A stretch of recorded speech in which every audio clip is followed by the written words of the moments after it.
Guys, you sometimes try to find words to introduce people, and this gentleman I know personally. I spend a lot of time with him when he's over here. Um, the best thing that I can say about Jeff is that Coach allowed me to stand on his shoulders and get better at what we've been trying to do over here. And I appreciate that. So, Coach Reinebold, as you know, he's an analyst on Sky. He also coached in the CFL, numerous coaching jobs in the States, but now he's at the place he calls home, the place that he loves. And one of the new phrases that me and Coach have is that we work best in the sunshine, and he's having a ball. So I'm going to pass Coach. I'm going to pass this over to Coach Reinebold. Enjoy yourselves this evening, fellas. Coach, all yours.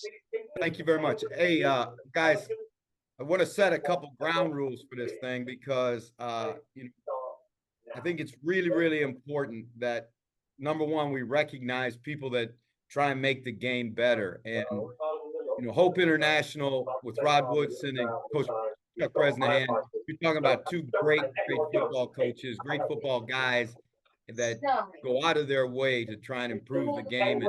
And we are blessed, whether you're working in amateur football or professional football, we're blessed to have the opportunity to be a part of this game. And my father told me a long time ago as a young coach, he said, Jeff, they will measure you ultimately by if you left the place better than when you found it. Not wins and losses, but whether you make a place better. And because there's so many factors that go into winning and losing. But both Hope International, Rod, Chuck, and Rick with Share the Knowledge have done an amazing job of helping to make the game better across the world. And I think that's really a cool thing. So we're excited to be here. I see a lot of gray hair in some of you guys, and I think this is important. I brought one of our young coaches with me today. This is Ricky Medeiros. Ricky played college football at Chapman College in Southern California. Started his coaching journey 2 years ago, was at the University of Montana last year. Great program that played for the national championship in FCS football. And then we were fortunate enough to bring him onto our staff. He works with me. And I think this is important. And I send this out to all of us. You need to enhance the game by growing another coach. I think back on all the guys that poured into me as a young kid who just wanted to get better and wanted to learn. And, from Hall of Famers like Dick Vermeil to great coaches like Jack Bicknell and Galen Hall and all the guys that were so instrumental in helping me, Buddy Ryan, learn this game. I think it's important that we pass that on.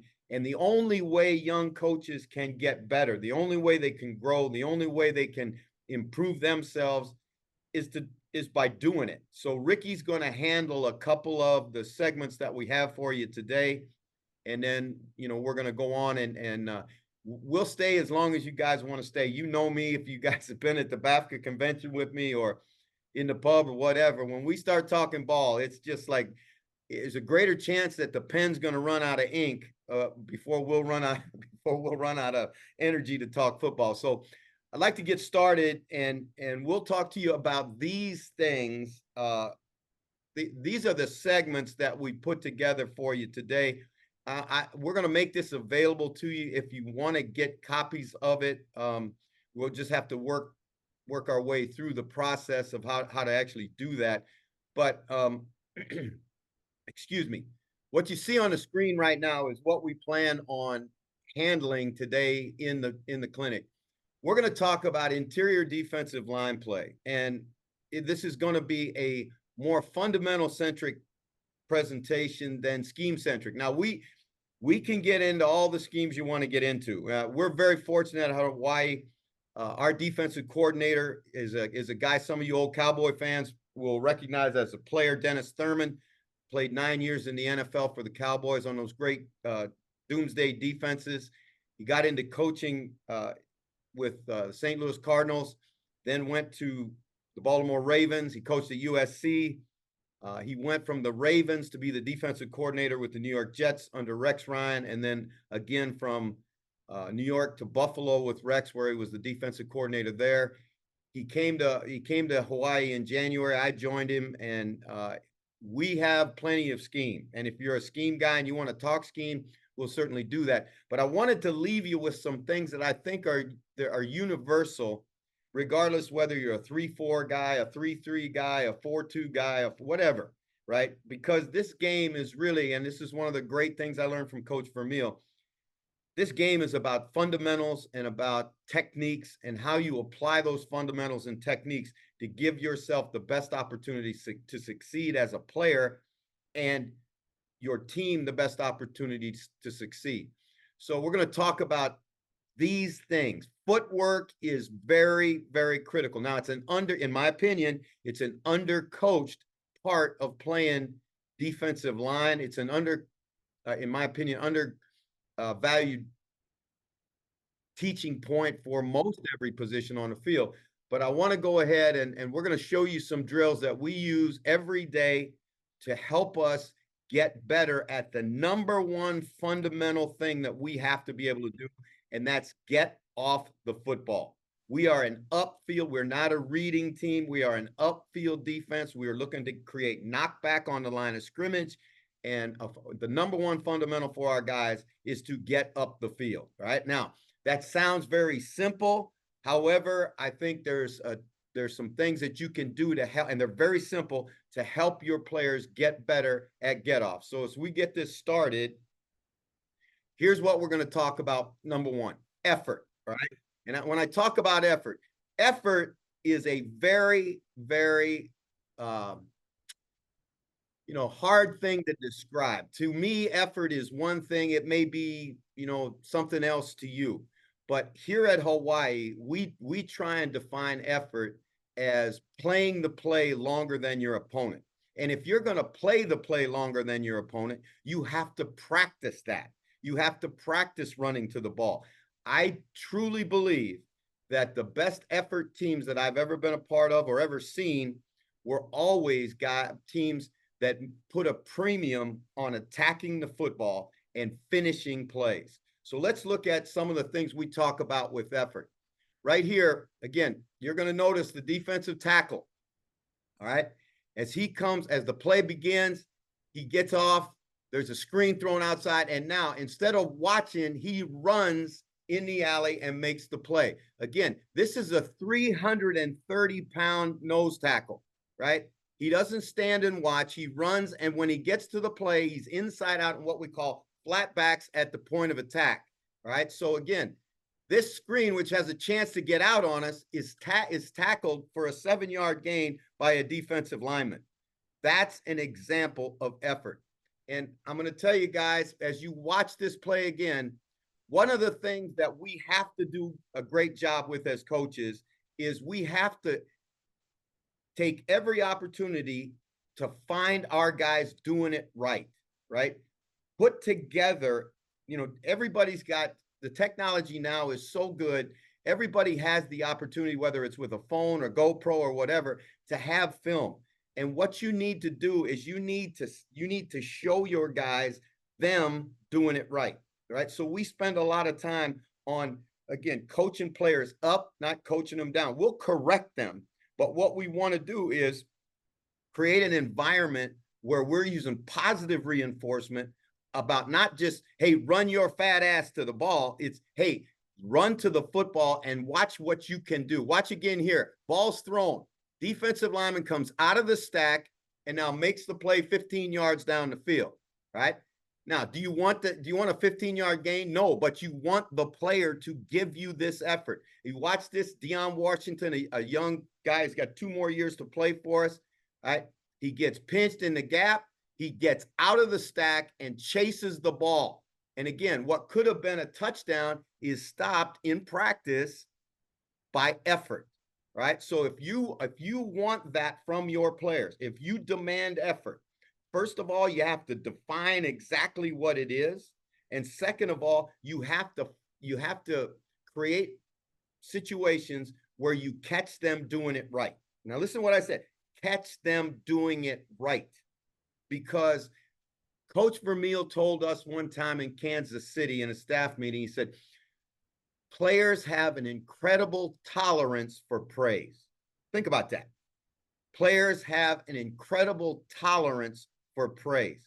And Coach grew up in a time in coaching where it was more normal to be a negative guy, to say, run your ass to the ball, get your ass to the ball. But he found out, and as he morphed over his career, that he got a lot more out of his players by catching them doing the thing right. And then again, giving them examples and praising them in front of their peers, right? Praising them in front of their peers. You get what you emphasize. You get what you coach. To me, I can tell way more about a coach when I put his film on than when I talk to him, you know, in a clinic, right? So again, what your players reflect is what you're either allowing or you're coaching. And that's never changed. Never changed. All right. So let's look at footwork, beginning with the number one thing that we have to do, and that's get out of our stance. Right now, it may seem incredible to you, but we get kids who come to us in Division I college football, and I used to see it in pros. Guys couldn't get in a good fundamental stance. Now, let's talk about stance very quickly. Every stance is going to be different because every human being that gets into that stance is going to be different. You have to find what works for them, what's best for them. And what we look for is what we call a workable stance, right? With basically a toe to ball or toe to heel stagger, right? The hand that's on the ground is that's down, that foot is back. And then I want my first step, I want to replace my hand with my foot, and I want to lead with my femur, not with my foot, right? And it's important that they understand that, because if you lead with your foot, what you'll actually do is break yourself as opposed to propel yourself.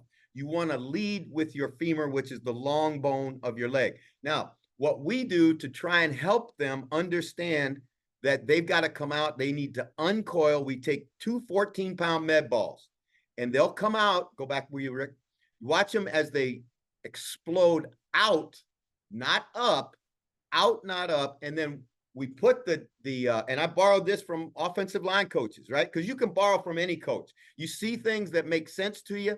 One of the things that happens as you watch our guys, right? If you step too close together with your feet on your first step, you're going to get hit on your second step. And when your feet are close together in the trenches, you don't have power. So our first couple of steps, we want to have wider base until as we take our second and our third and fourth steps, we'll then narrow our feet, because now we're accelerating on a pass rush. So we put them on these bags to force them to actually have their feet outside the bag, right?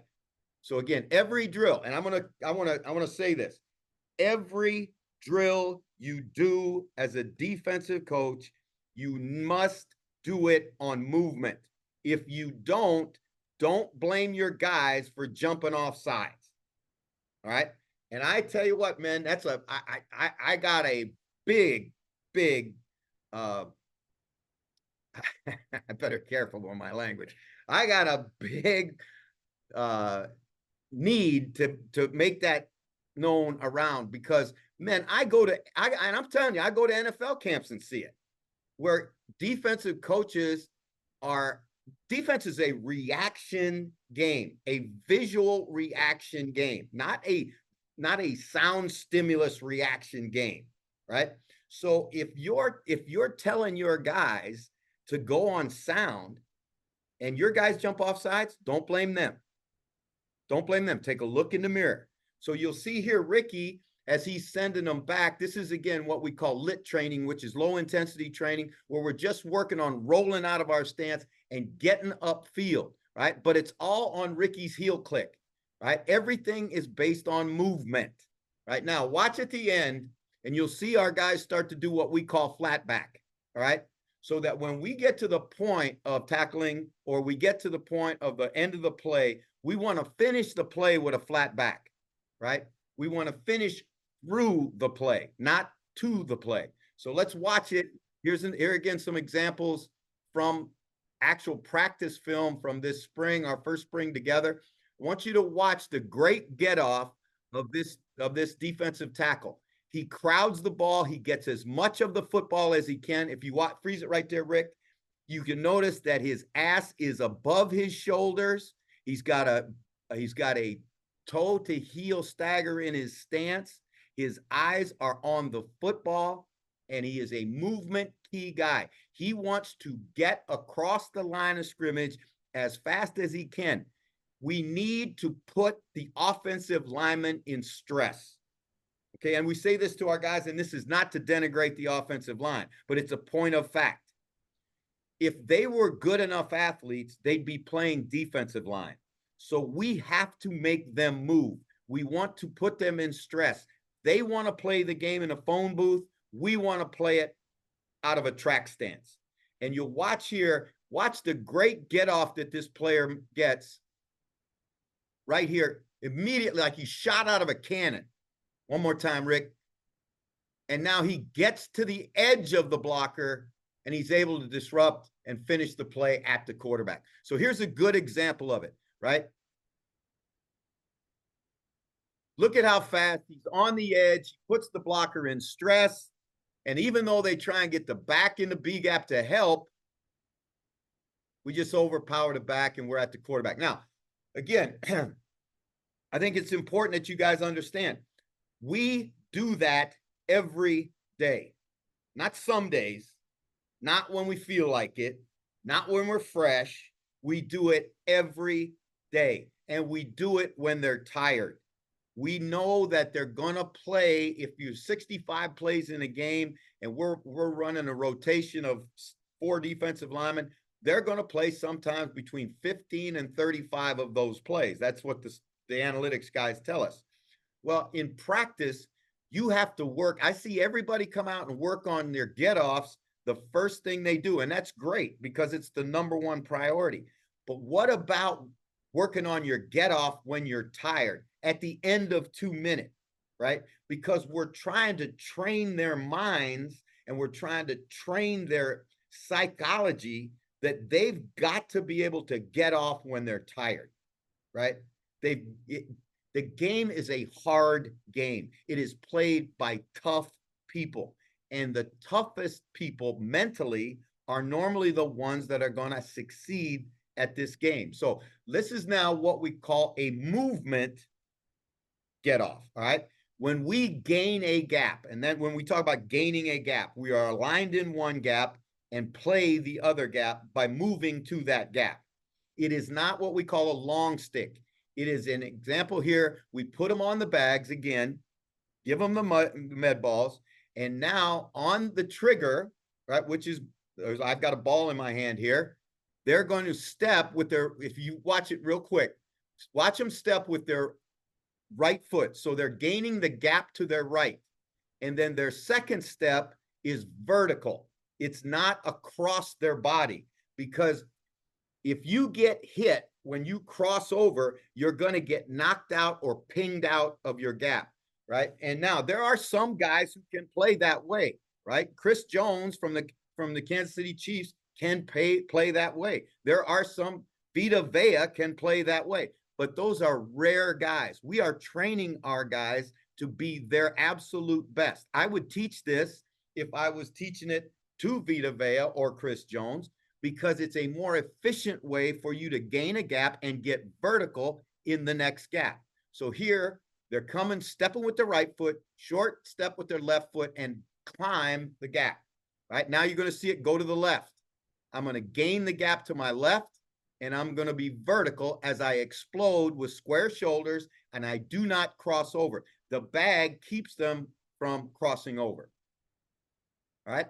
So let's look at it in practice, right? Or in a game scenario. This is a scrimmage in the spring. You're going to watch this defensive tackle who's now lined up in what we call a 2-0, what people normally refer to as a 3, but we call it a 2-0, playing the B gap, and he's going to gain a gap inside and play the A gap. So again, one more time. If you're playing teams that love to run the zone, This is a great way to make the offensive lineman more hesitant as they come off. You'll watch the player here one more time. Anthony Sangapulatele is going to step and gain a gap with his first step, and then vertical once he gains his gap with his second step so that he can't get pinged. Now he's vertical, and we get a tackle for a loss. That's a great example of a player taking the drill to the field. I want to stress this, man. I really feel strongly about this, right? Everything you do in your drill work, and I mean everything you do in your drill work, if it does not directly correlate to what they have to do in practice and then in the game, you better throw those drills out because you're wasting their time, right? One of the concerns that has always been expressed in international football is getting kids to come to practice, right? Getting kids to show up. Everybody wants to come to the game, but nobody wants to come to practice the two days a week you practice. I'll tell you how you get them to come to practice. Make practice something that helps them get better. Make practice a high-level practice. You don't have to have 110 guys in college football to have a high-level practice, or 65 guys in pro football to have a high-level practice. Shit, the most high-level practices I've ever been around where there weren't 22 guys because everybody got more attention. But you have to look at what you teach, your drills, everything that you teach. Does it help my player get better at what I'm asking him to do? If not, throw it out. Throw it out or give it to the gym teacher or the strength coach, and they can do it. I see so much on the internet, man, and I'm on a rant. Now you got me going, all right? I see so much on the internet that is absolute garbage, right? Garbage. But it looks pretty and it's good on TikTok, but it's not helping the player get better, okay? And Coach Vermeil said this again, and I'm going to quote him a bunch because he's my guy. But he said to us in Kansas City, it was in our coaching manual, in your individual drills, no drill should be run that doesn't take a highly skilled football coach to run it, right? Think about that. You need to have drills that will help your player improve. When a player improves, he loves the game a little bit more. When he's out there and he's making plays because of techniques that you've given him, fundamentals that you've given him, and now his mom and dad are all excited. His girlfriend loves him a little bit more. He walks a little taller. It's human nature, guys. It's human nature, right? It's not reserved to football. When you are successful, when you have a better self-image, you are going to want to participate in whatever that activity is more. And so we want kids to come to practice. Well, shit, let's make practice better, right? Let's design drills that make them better as players so that it translates on Saturday. And then on Sunday, they feel good about playing. And then when it comes to Tuesday, they're coming to practice. I encourage you to do that. All right, let's move on here. Got me going. All right, now watch again. This is our 330-pound nose tackle. Watch him gain a gap and make a play in the backfield. We want negative yardage plays, right? Now, so he looks like to the center, he looks like he's playing the A gap to the front side. He gains a gap with his left foot, or excuse me, his right foot, and then steps vertical with his left foot so that the backside guard can't scoop him, right? So again, we are still up the field, even though we're in a different gap than we started. We're not lateral slanting or long sticking. That is more for our pass rush stuff. But this is just showing them one defense and playing another. So we're going from an over front to an under front as both defensive linemen move on the snap. And we get a negative yardage play. Okay. All right. Now, Ricky's going to take over for a minute, and he's going to talk you through what we do with tackling, right? And how we play specific blocks. This is Ricky Medeiros. How's it going, everyone? Again, my name is Ricky Medeiros. I'm the defensive line GA here at University of Hawaii. We're going to talk tackling real quick. First thing with practicing tackling is that you don't need to have pads on. You don't need a bunch of fancy equipment, and it is something that's super easy to practice every single day. And you want to practice it every single day, whether you're coaching youth football or whether you're coaching the pros, because it is absolutely so important. Because as a defense, we need to be able to stop the ball carrier, not give him any extra yards, not be missing tackles and taking the correct angles. So a lot of what we'll be talking about today will be different angles that we'll be tackling at. So the first one we'll talk about here is frontal tackling. So frontal tackling, this is when you're approaching the ball carrier head up, you're face to face with him, and you're going to just run straight through him. As a defensive lineman, we're not seeing this a whole lot, but your linebackers, your safeties, your DBs are going to see this a lot more. But this is when you're, again, face to face with the ball carrier. So what we're doing here is we're putting him in a position where he's already closed the space and he's in a position ready to tackle. So we want your knees bent, your arms cocked here, so your hands are going to be in your holsters by your hip, ready to shoot. And the way that we're going to teach this is we want his head to be on the back side of where the ball is. So right here, he's going to step through with his foot right down the middle of him. He's going to have his head on the back side of where the ball is. So we're saying that the ball is over here, his head on this side, stepping through. And the most important thing here is to wrap up. So you can see his hands on the backside here. We're telling him with his hands, he's got to grab those backside numbers. And it's not just wrapping around. He's grabbing the jersey. He's grabbing the backside numbers on the jersey on the back of him so that he can make sure he has a good grip of this guy so that this guy isn't going to get away from him. And most important thing, once you engage, once you get that first step, once you wrap, is to roll your hips through. So this is a good example here by 58, rolling his hips through, keeping his feet moving, driving through the tackle. Again, this is a powerful movement. This is a violent movement. So we want to make sure that we're not letting the ball carrier gain any extra yards. So we want to keep our feet driving, not let the ball carrier drag us any farther forward, keep our feet running so that that dude can fall down. Here we have an example of it, good example of it in practice here. So we have our defensive tackle here, getting off the block, taking the ball carrier head on. In practice, for us, we don't tackle to the ground just because we're trying to keep our guys healthy, keep our guys safe, but we're telling them to still go through the fundamentals of that frontal tackle, wrap him up. Again, he's taking the ball carrier on, head up here, wrap him up, run his feet. Here we have a better angle of it. Disengaging off the block. He's going to get that running back straight ahead of him, eye to eye. He's going to get his head on the backside of where the ball is and keep his feet running. He's going to wrap his hands up to the backside of those backside numbers and keep his feet rolling. Next here, we got our profile tackle. Profile tackle is more so like hawk tackling, what's been taught in the NFL. And again, you know, I talked about it earlier. You don't need fancy equipment. You don't need pads to practice these angles of tackling. So profile tackling, we're going to be taking this from like a 45-degree angle. So right here, the way that we do it, we have our defensive linemen start engage with the goalpost. Goalposts for defensive linemen, great to use for a lot of different drills, great to use for striking, great to use for your footwork. But right here, we got him engaged with the blocker. And one thing I want to emphasize here is his lockout. So we want to make sure with that strike on that blocker, we're locking our elbows out. We want to create as much separation from that blocker as we can. We don't want to give that offensive lineman any space to grab us, any space to, you know, move us in a powerful direction one way or the other. So we want to get full extension, lock that elbow, flex that tricep out, and create as much separation with that offensive lineman as possible. And then I want you guys to also notice here, he goes with an arm over move when he disengages on the block.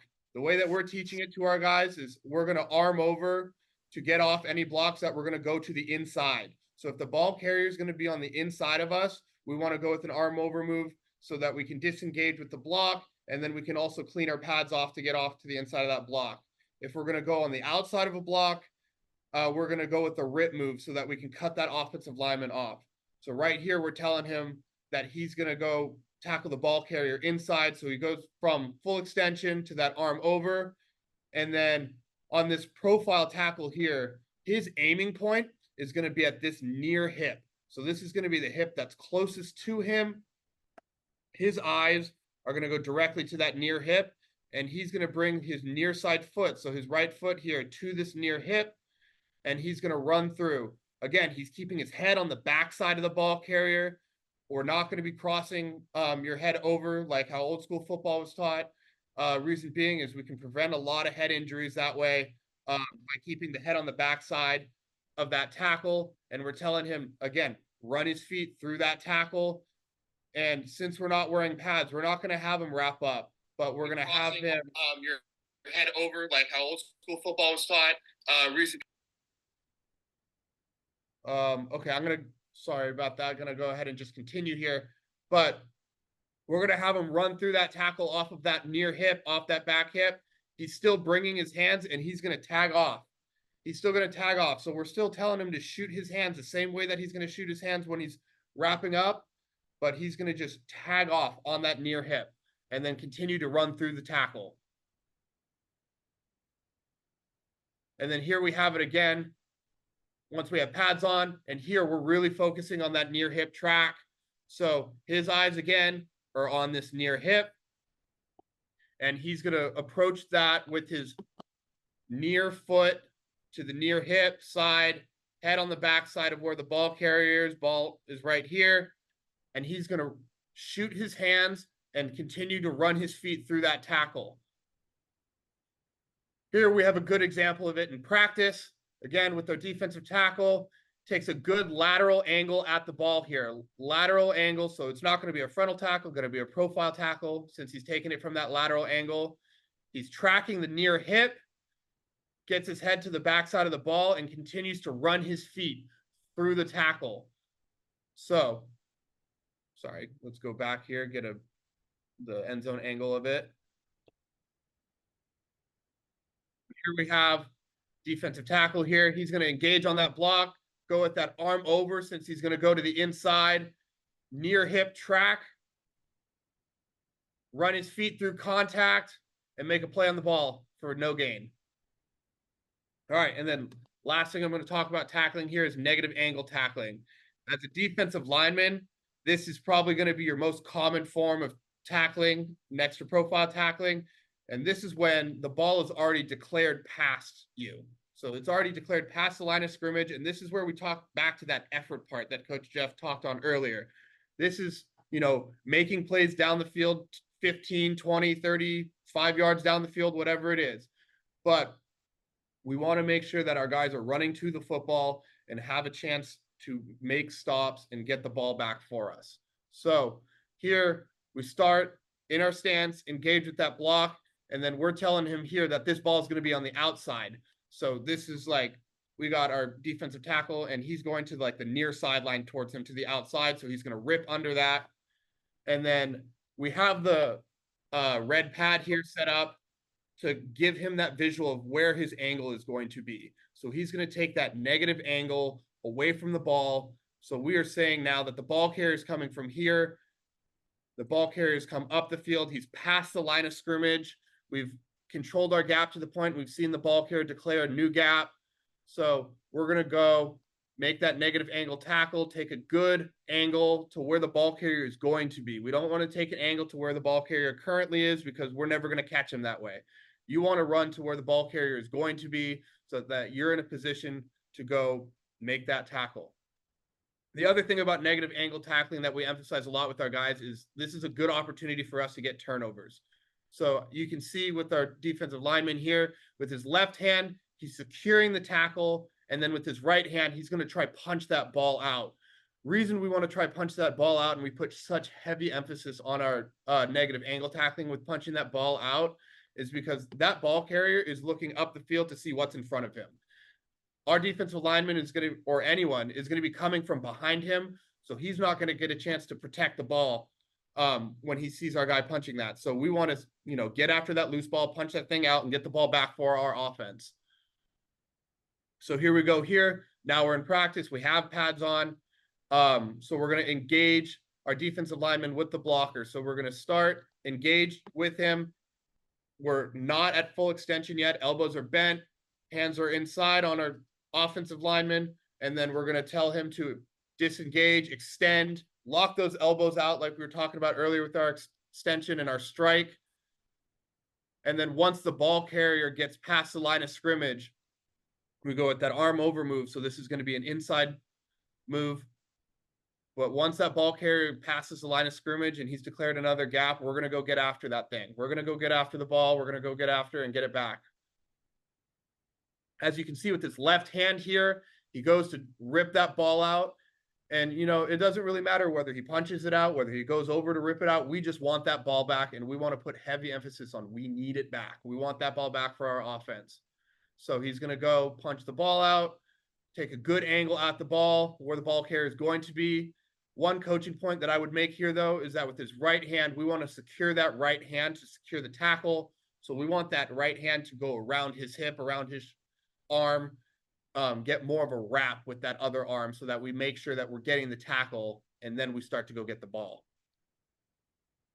Great example of it here in practice. We got number 19, Dion Washington, that coach was talking about earlier.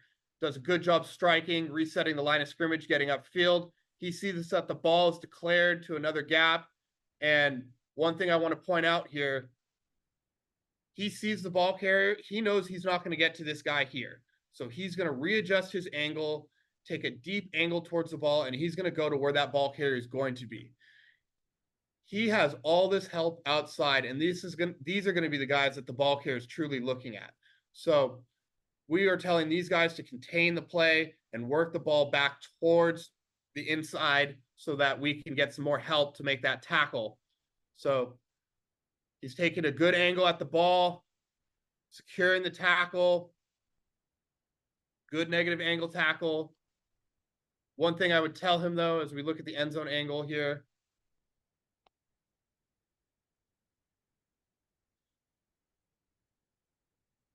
strike, good negative angle, is we want to get after that ball. So the next step is going to be, he's secured the tackle with that left arm. We want him to go rip at it. We want him to go punch, rip, and get it out. All right, so that was tackling. Next, we're going to talk about playing the run real quick. First, we'll talk about playing reach blocks. So, again, with our guys, we play very up the field. We want to get up the field, make it easy for these guys to, you know, reset the line of scrimmage and, you know, start making plays in the backfield.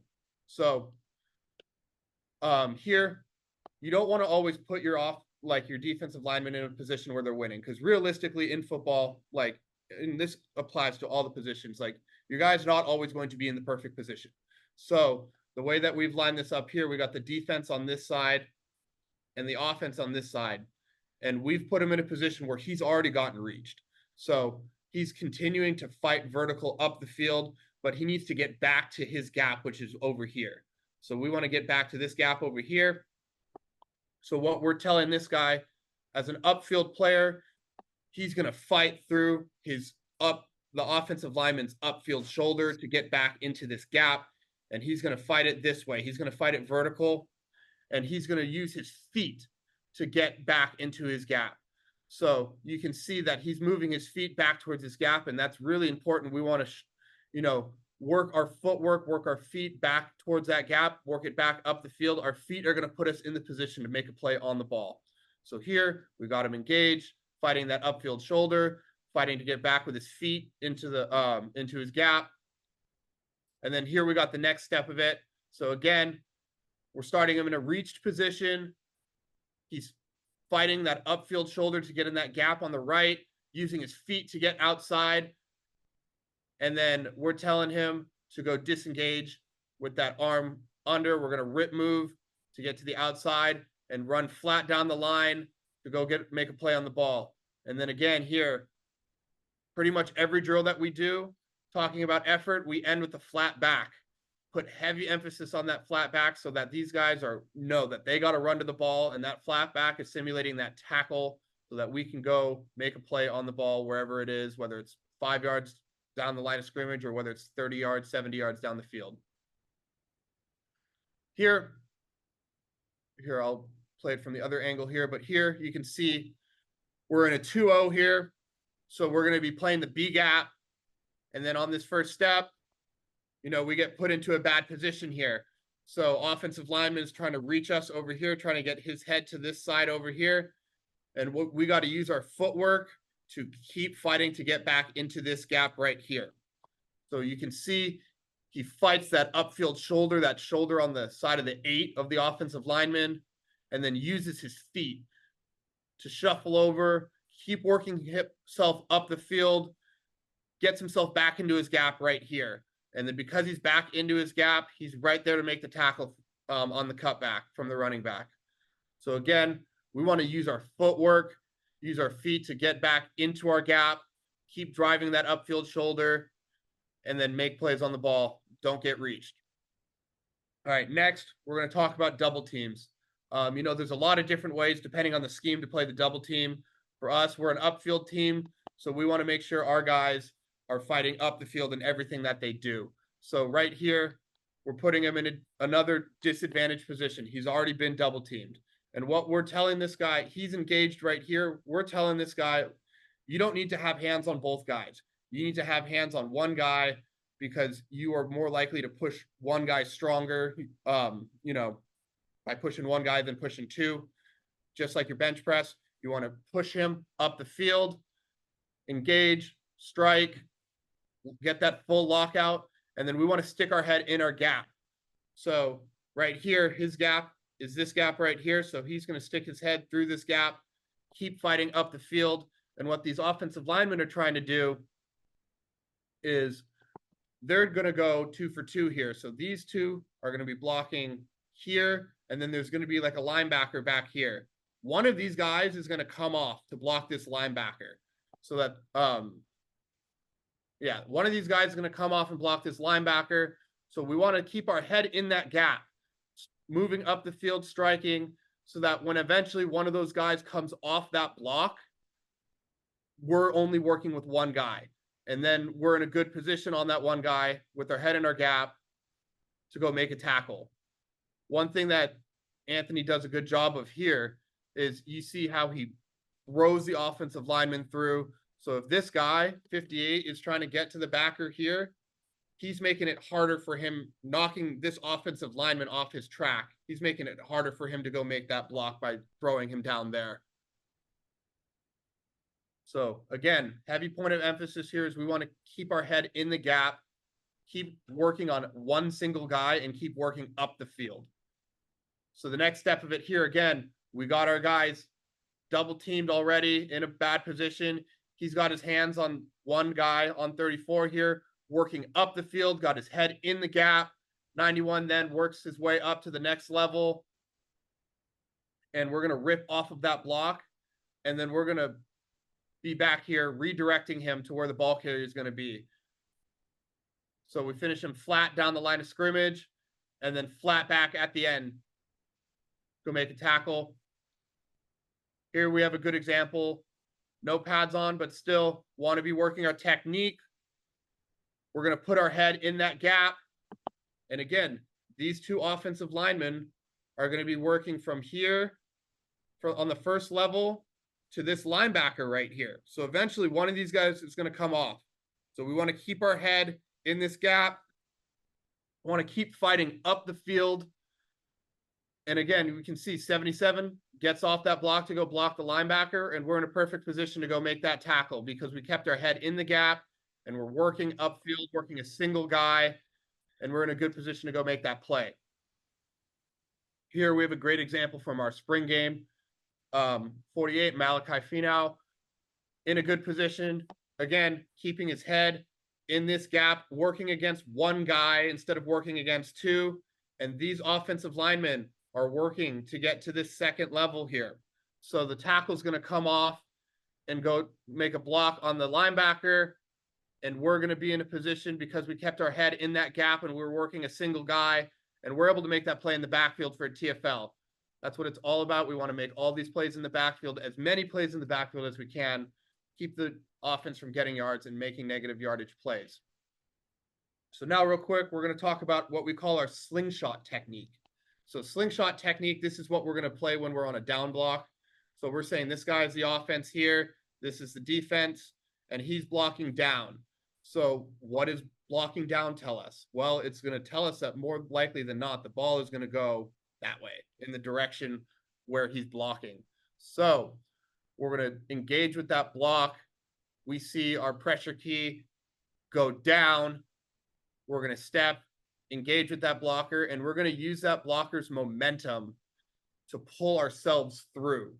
So you look at the violent rip from 58 here. He pulls himself through to get flat down the line of scrimmage, and that does two things. One, it knocks the offensive lineman off his track so that he's not able to go make the block at whatever level he's trying to get to. And then two, it gives us a little bit of an extra push or an extra pull, a little bit more momentum to get down the field, flat down the line of scrimmage, and make that play. Here, we have another drill where we're working it, where we're just working pods. So again, he gets that down block, he engages with that blocker, and he uses his hand to rip himself through, pull himself through. We want a little bit more of a violent rip here so he can, you know, knock that lineman off his track. But he's got the right idea here, striking, pulling him through, and then working flat down the line of scrimmage. Here we got a good example of it. First, whenever this guy, the center, has his hand on the ball, we got to be ready to go. So we got to be down in our stances, no knees on the ground, hand in the dirt, ready to go when that center's got his hand on the ball, because that means the play is about to start. But we're going to watch number 69 here. He's going to engage with that block. He sees that down block. He's going to use that blocker that he's engaged with to pull himself through, work flat down the line of scrimmage, and then make a tackle in the backfield. Here we have another example of a slingshot, and this one's not actually from a down block, but, you know, we have a draw play here, and he uses his hands to pull himself through for an inside slingshot to make this play at the line of scrimmage for no gain. But again, he's got good strike, good lockout, and then he has a good pull, using the momentum from that pull to go make a play on the inside here. All right, next I'm going to hand it back to Coach Reinebold for pass rush. Thanks, Ricky. Guys, I think there are a lot of great things Ricky gave you. One of the things that jumped out to me was we talked about the three, you know, we actually have a fourth tackling technique that we talk about, but the three that we talked about today, frontal, negative angle, and profile, your drill work needs to reflect what your athlete is going to do. So for example, Ricky said that we spend an awful lot of time on negative angle and profile tackles and not much on frontal tackles, because when you watch the game, and this is important for us as coaches, watch the game, analyze the game, see what your athlete is having to do, and then your drill work should reflect that. So if we are predominantly coming out of the stack and making negative angle tackles or going laterally off a block to make a profile tackle, then that is going to be the bulk of our tackle work. We will do some frontal tackle every day, but we're going to concentrate on the things that our players need to do. And you saw all of those block destruction techniques. There was no banging guys together and guys on the ground and piles of bodies or any of those other things. Your players are precious. They are precious whether you're coaching junior football and it's their first experience with football, and they're precious when they're making millions of dollars in the pros, right? You got to take care of them, and you got to build drills and put players in position to succeed and to learn a technique without beating them up. And I think that's really, really important. So let's get on to pass rush. We're going to talk about, for an inside guy, right? Our pass rush is a little different than an edge guy, all right? Where everything happens faster in there. It's more close quarter combat. It's more hand-to-hand combat. The speed rushes that the edge guy uses don't necessarily translate to inside guys. So we're going to look at the inside guys, and I want you to write these things down. As a pass rusher, the number one thing I have to do is I have to close the distance to the blocker, right? Running in air is not getting to the quarterback. I need to close the space.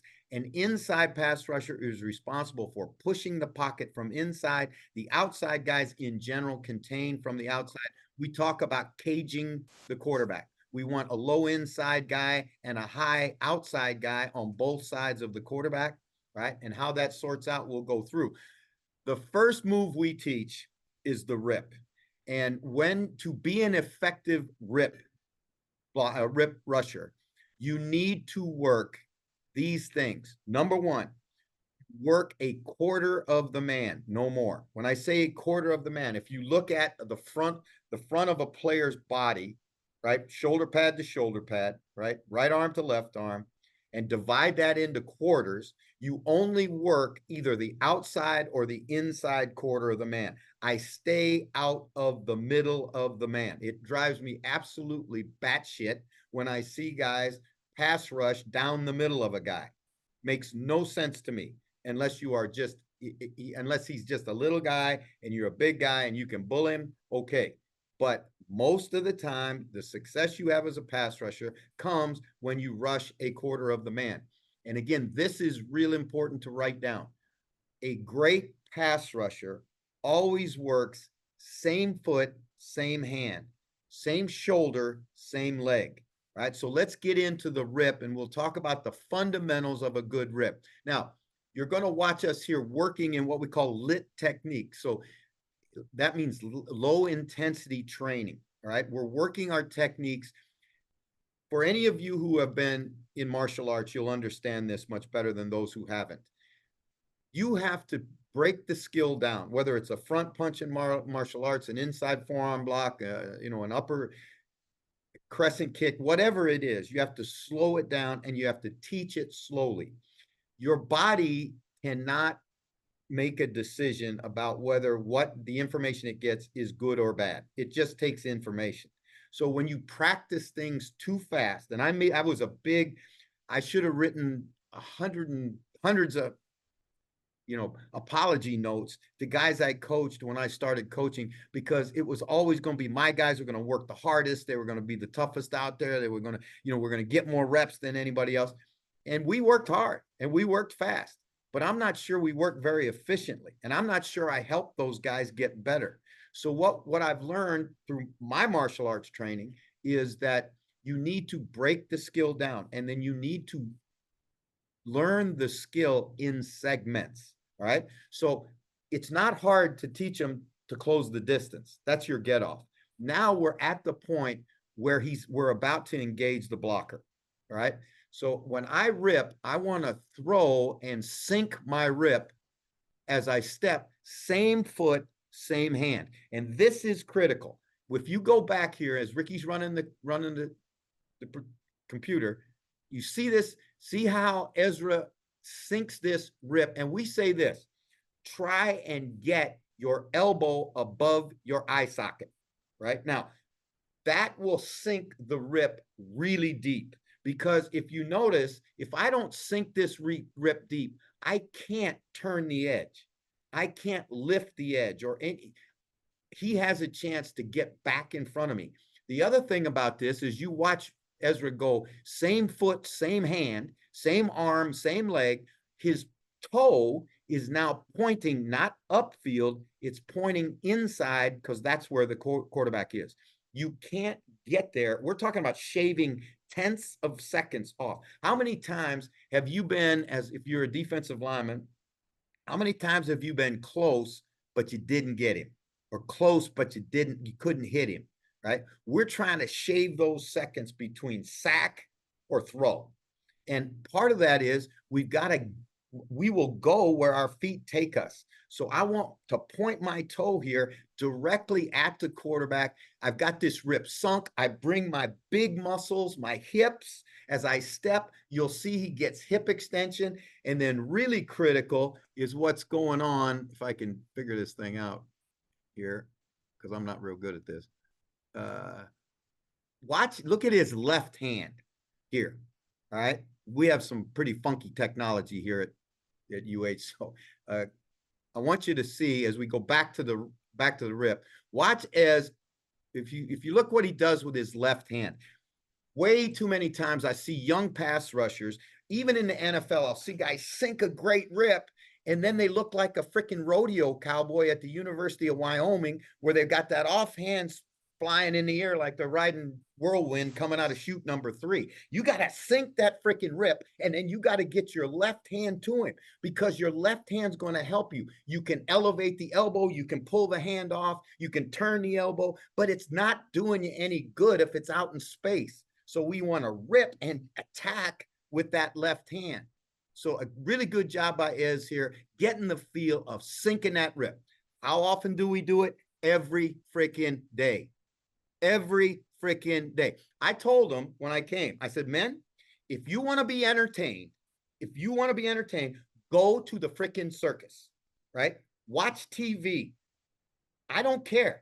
I'm here to coach the shit out of you. And I'm going to make you I'm not going to make you, I'm going to help you become a better player. And it's going to be hard. And some of it you're not going to like. And it's going to be long, and it's going to be rep after rep after rep, because I don't know another way. I've done it 40 years, and I don't know another way.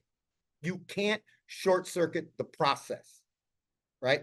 You can't short circuit the process. It is repetition upon repetition upon repetition upon repetition upon repetition of doing it the right way before it becomes unconscious competence, before it becomes a habit. And you play at your highest level when you don't have to think, right? You don't have to think, oh, I got to work same arm, same leg, sink my rip, elbow, You've done it so many times in practice that when you go to the game field, it's just like it was in practice. And that's really important. Watch these rips now as we're looking at some tape from the spring. This is a great job. He sinks his rip.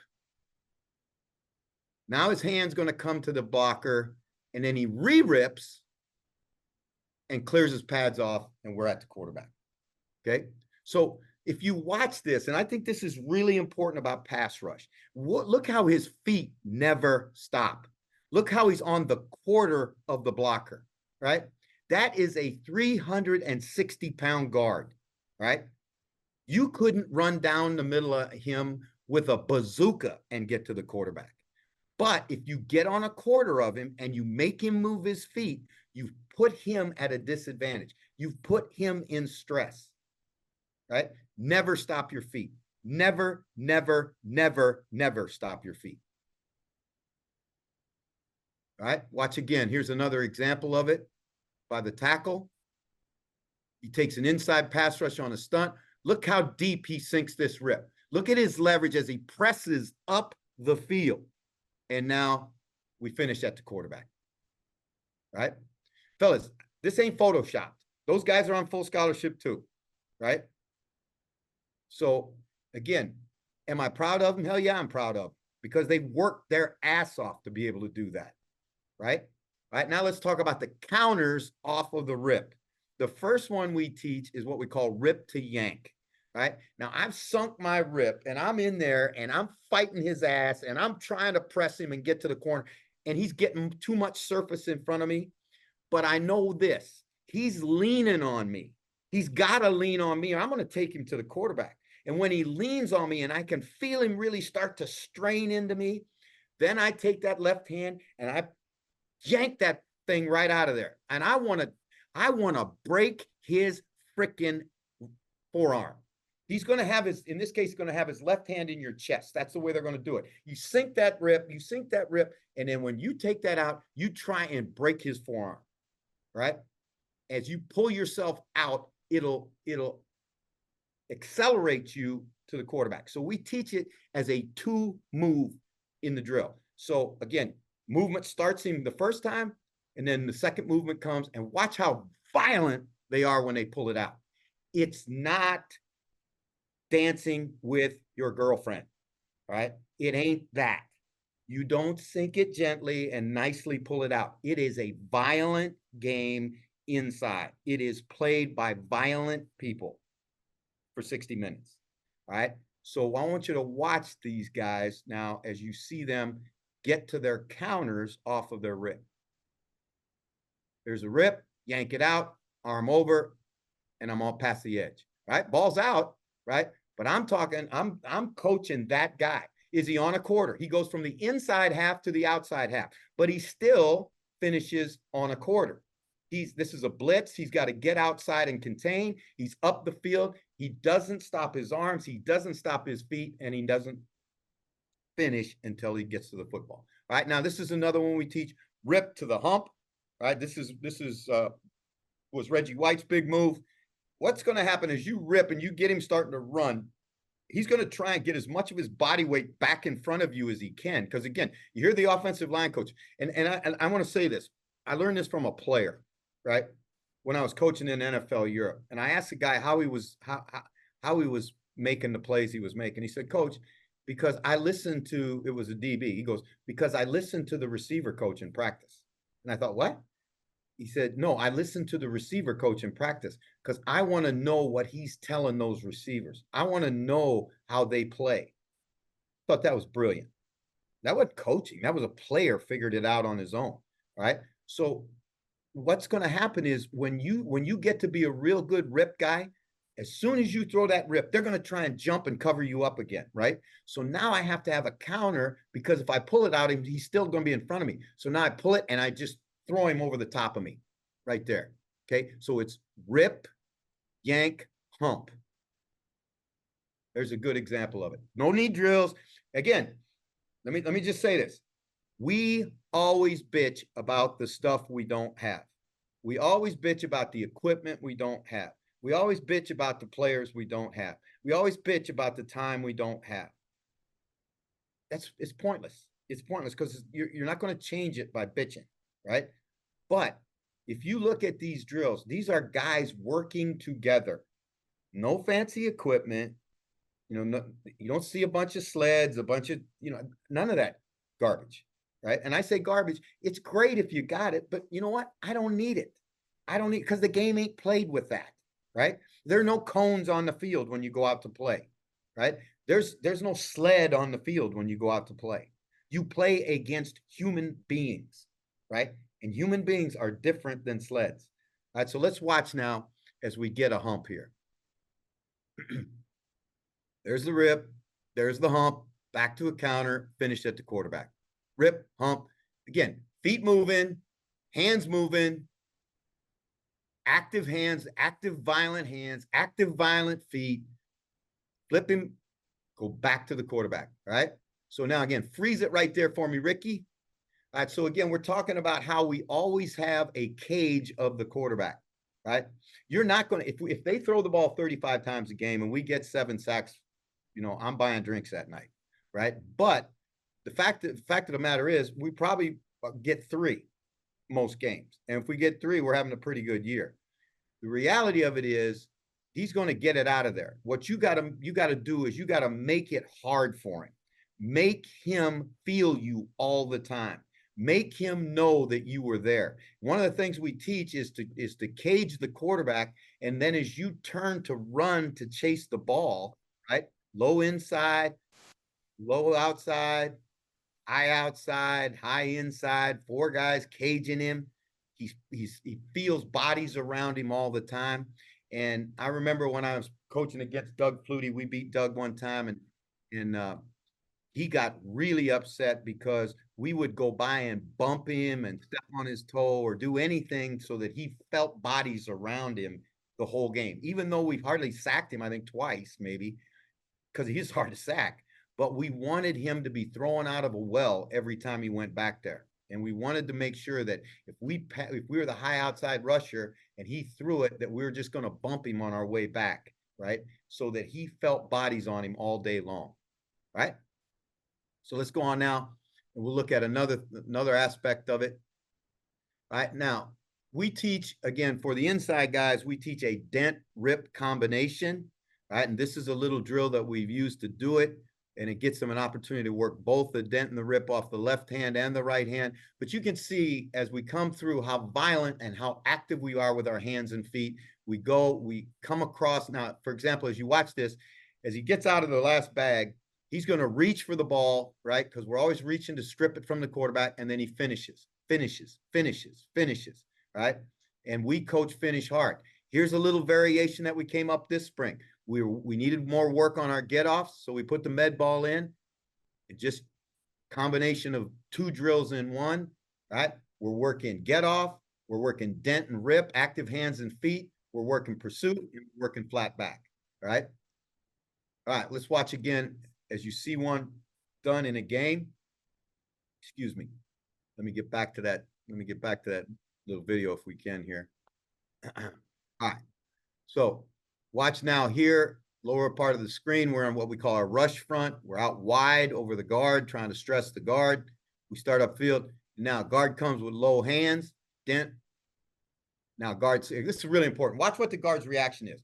We knock his hands off first with the dent move. Well, he's not going to let you run by him. He's going to try and grab you now because he knows the quarterback's in danger.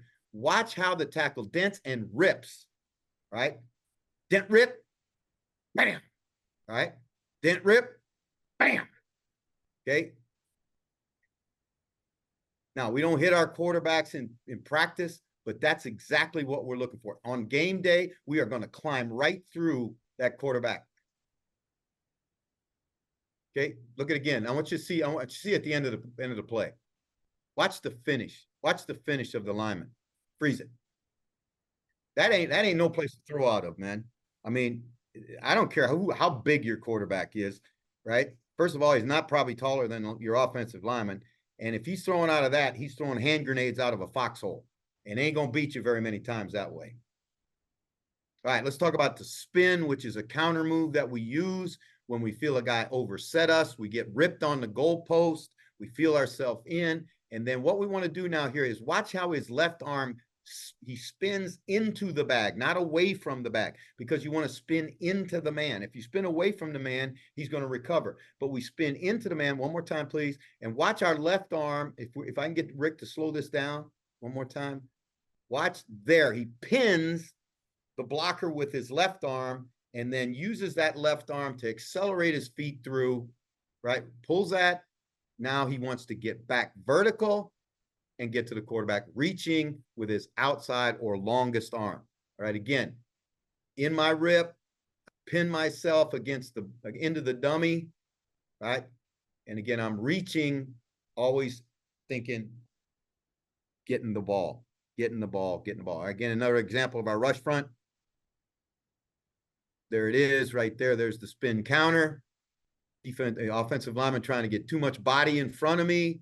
I'm upfield vertical. I rip. And then I counter back with a spin. And I finish right in the quarterback's dental work. All right.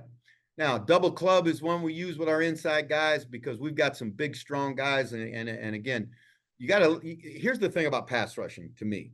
Everybody's different. Joe Frazier fought different than Muhammad Ali did. They're both heavyweight champions, right? But Joe Frazier was 5'10" and weighed 225 pounds, and Muhammad Ali was 6'1", and I don't know what he weighed. But they were different bodies, and they had to learn to fight. Ali could stay away from you, and he could jab and jab and jab and jab you until he finally would finish you. Joe couldn't fight that way. Joe had to get up inside. He had to learn to fight inside, throw uppercuts, hit him in the kidney, just constantly, like Tyson, relentlessly up inside. Well, tailor your rush package and your rush drill work to the kind of body and to the athletic skills of the guy who's doing it. So, for example, some of our guys, Daniel Williams is a kid out of Houston, is 5'11", 320 pounds, and he bench presses 515 pounds for 2 and squats over 700 pounds. That is a big, strong guy, but he's got short arms, and he could never be a finesse guy off the edge. He's got to be up inside, pressing vertical, using his tools. Other guys are longer bodied, longer arms. They have different tools. Fit the rush to the tools that you guys possess. All right, so again, going back to that post I love so much. Watch Dan here. Club, right? Club, turn my shoulder, and then come back and finish, right? Because we're always working in short areas, right? So you can see there's not much space in there. He has to come around tight and finish, right? And again, always finishing. If you aren't coaching finishing, you're cheating your player, right? Let me say it again. If you're not coaching finish, you're cheating your player. Coach Vermeil used to call it the gift of accountability, right? Okay, watch now. Now we add Ricky as the quarterback, so they're going to attack, and they're going to try and go with their long arm here. Club, rip, long arm to the quarterback, right? Long arm swatting the ball out with the quarterback. Okay, here's an example of it. He goes club, finishes with the arm over, and we're at the quarterback. Watch again. Inside rush, club, arm over, club, arm over, accelerate to the quarterback. Okay, great job. All right, let's look at some of the games and stunts that we run. I think these are basic things. I think everybody runs some version of it. X is an outside twist. Tex is the 2-0 vertical in the B gap, and we wrap the rusher at the end underneath it. Nut and tattoo are our inside pressures. Again, nut, the nose goes first. Tattoo, the tackle goes first. He's the penetrator. The nose is the looper. And then mix it is where we get a 4-man game going there. I put these in for you because this is about the extent of the schematic stuff we're going to talk about this morning. Key things about running stunts and games. The best stunts and games happen up the field, right? Write that down again. The best stunts and games happen up the field, and they take advantage of the protection, right? Normally what happens is guys rush it, and they don't understand how they have to sell it. If I'm the looper, so for example, in X, I'm the end and I'm in tackle, and I'm coming around, I've got to wait for the rush to show in my peripheral vision.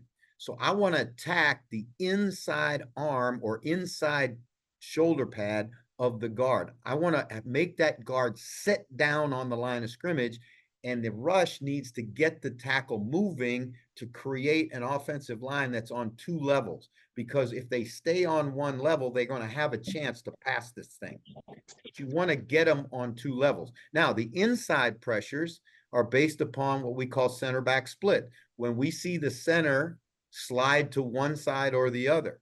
Okay, now if the center slides to the nose, who's the penetrator, the nose will cross his face and go to the other gap as the tackle comes around. If the center slides away, the penetrator will push off his back and get vertical. All right. So again, you got to be able to read the pass rush, but it's got to happen vertically. One of the things I see with so many times, even when I watch NFL tape, guys come out of their stance on a different trajectory with different shoulder pad level, and all of a sudden the offensive lineman knows right now there's a stunt on, there's a game on, right? It's got to look exactly the same. So let's take a look at some of them from our spring practice. All right, here's double Tex. All right, so double Tex is 2 vertical rushes by the 2 inside guys, and then we're going to come around with the loopers up inside. So we're going to contain from the B gap, get up the field, and then there you go right there. Come back through to the quarterback. Again, this is a little bit too close to the quarterback for our liking. Obviously, you don't want him in there where you can bang the quarterback's hand on his head. But right here, this is a well-run stunt. We get clean to the quarterback, and that ball would have never got out of there. All right, let's take another look at him. And now this is an X stunt. So what you're going to see now is the end is going to go first, and the tackle will loop around. But what you see, watch 34. Watch how 34 attacks the guard. He doesn't come with shoulders high. He attacks the guard and makes the guard sit down so that the end can get upfield and penetrate. And the penetrator is trying to get to the quarterback, actually to the other side of the quarterback. And this is a great example of it right here, right? You're not a give up if you're the penetrator. We want you to get there. So the guard has to sit down to create space, and a great job by 34 attacking the guard to make him sit down, and we get a sack in the spring game. All right. Now, let's take a look at nut, which is a nose first, tackle around stunt. All right. Now, the center turns to the nose. So what we want to do here is, as you watch it, we're going to cross his face and drag him to the other side and create space for the tackle on the come around. But again, the tackle doesn't go until he feels that green with his left eye. He's like a chameleon. He's looking at the green with his left eye, and the penetrator is up the field. Again, wham. Now, this ball might have got out of there, but I don't know, and I'm not sure the quarterback would have got up from that hit. All right, so let's look again now at what a tattoo is. Now it's the tackles the penetrator. It's a great job by Danny Williams. We say press off their back and get upfield. Here he just blasts the center. And again, really great job of playing the game the way the game should be played inside, and that's fast and violent. All right, another one. Here's a great picture of it. Watch this come free.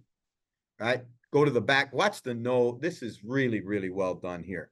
Watch the tackle rather press on the center's back with his left hand and then push himself vertically. And again, that creates a what? A tighter angle for the come around guy who now can get vertical right into the quarterback as opposed to running around the bush. A really, really well executed stunt by our guys in the spring. All right, now here is mix it. Now you're going to get an X and a text. You're going to get a text, right? We move, we get to a text to the side of the back. We got a free runner right to the quarterback, right? And you get an X where you get contain. So we get 2 hits on the quarterback here, there and there, right?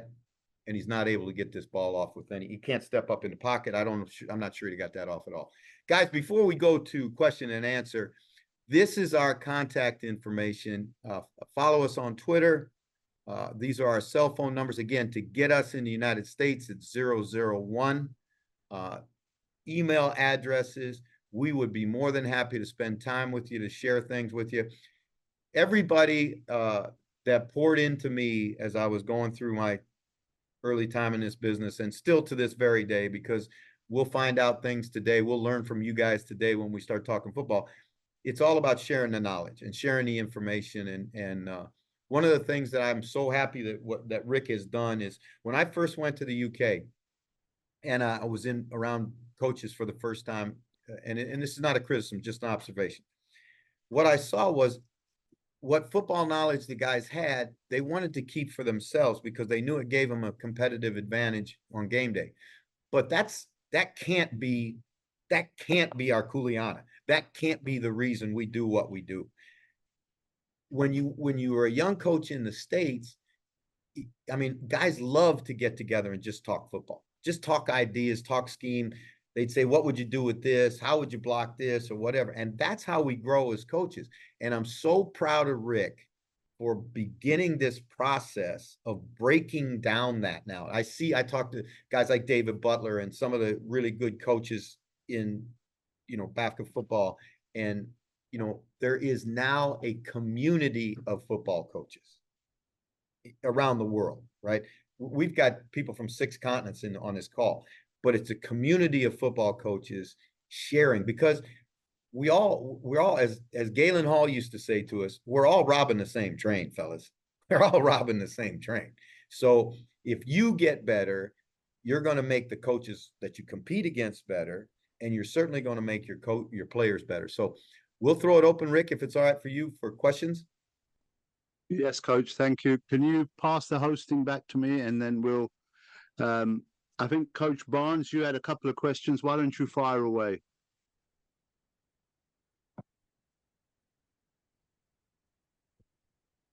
Good evening, coaches. The first one that I wanted to ask was the defensive tackle that you had tag stepping and taking the inside gap. Is that a pre-snap, like a call, or is that a read off the center? No, we do. Actually, that's a really interesting question, because we do have what we call fallback, which is when we're playing a team that runs a lot of zone and they're good at it, right? They can collect you pretty well if you just play your gap, right? So what we'll do is we'll line up like in under, and if the zone comes to us, we'll fall back into the other gap. So you have to have that technique. We teach it as a technique that we use in single movements first. So for example, if we say a nail, that what we're telling the nose to do is line up in one gap and play the other gap.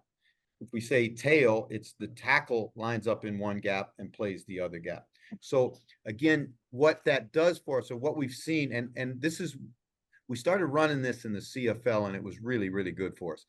What we see, Coach, is that it really takes the steam out of those offensive linemen that want to, come off and really, just all run off the football. And, we got to, it's hard playing run defense, and you got to have, you just can't line up in one thing and play it all day long, I don't think, unless you just have superior people.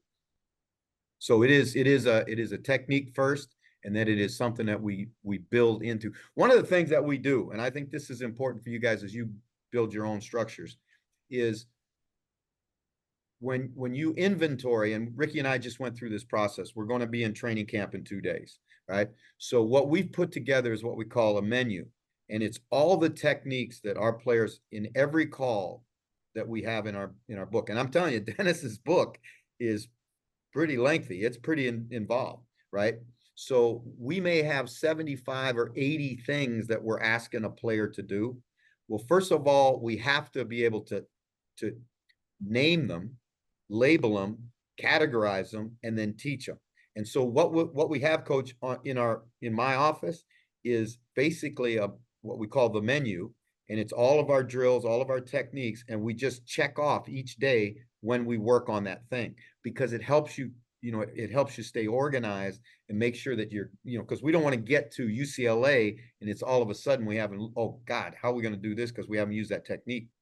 So it just helps us stay organized. Okay.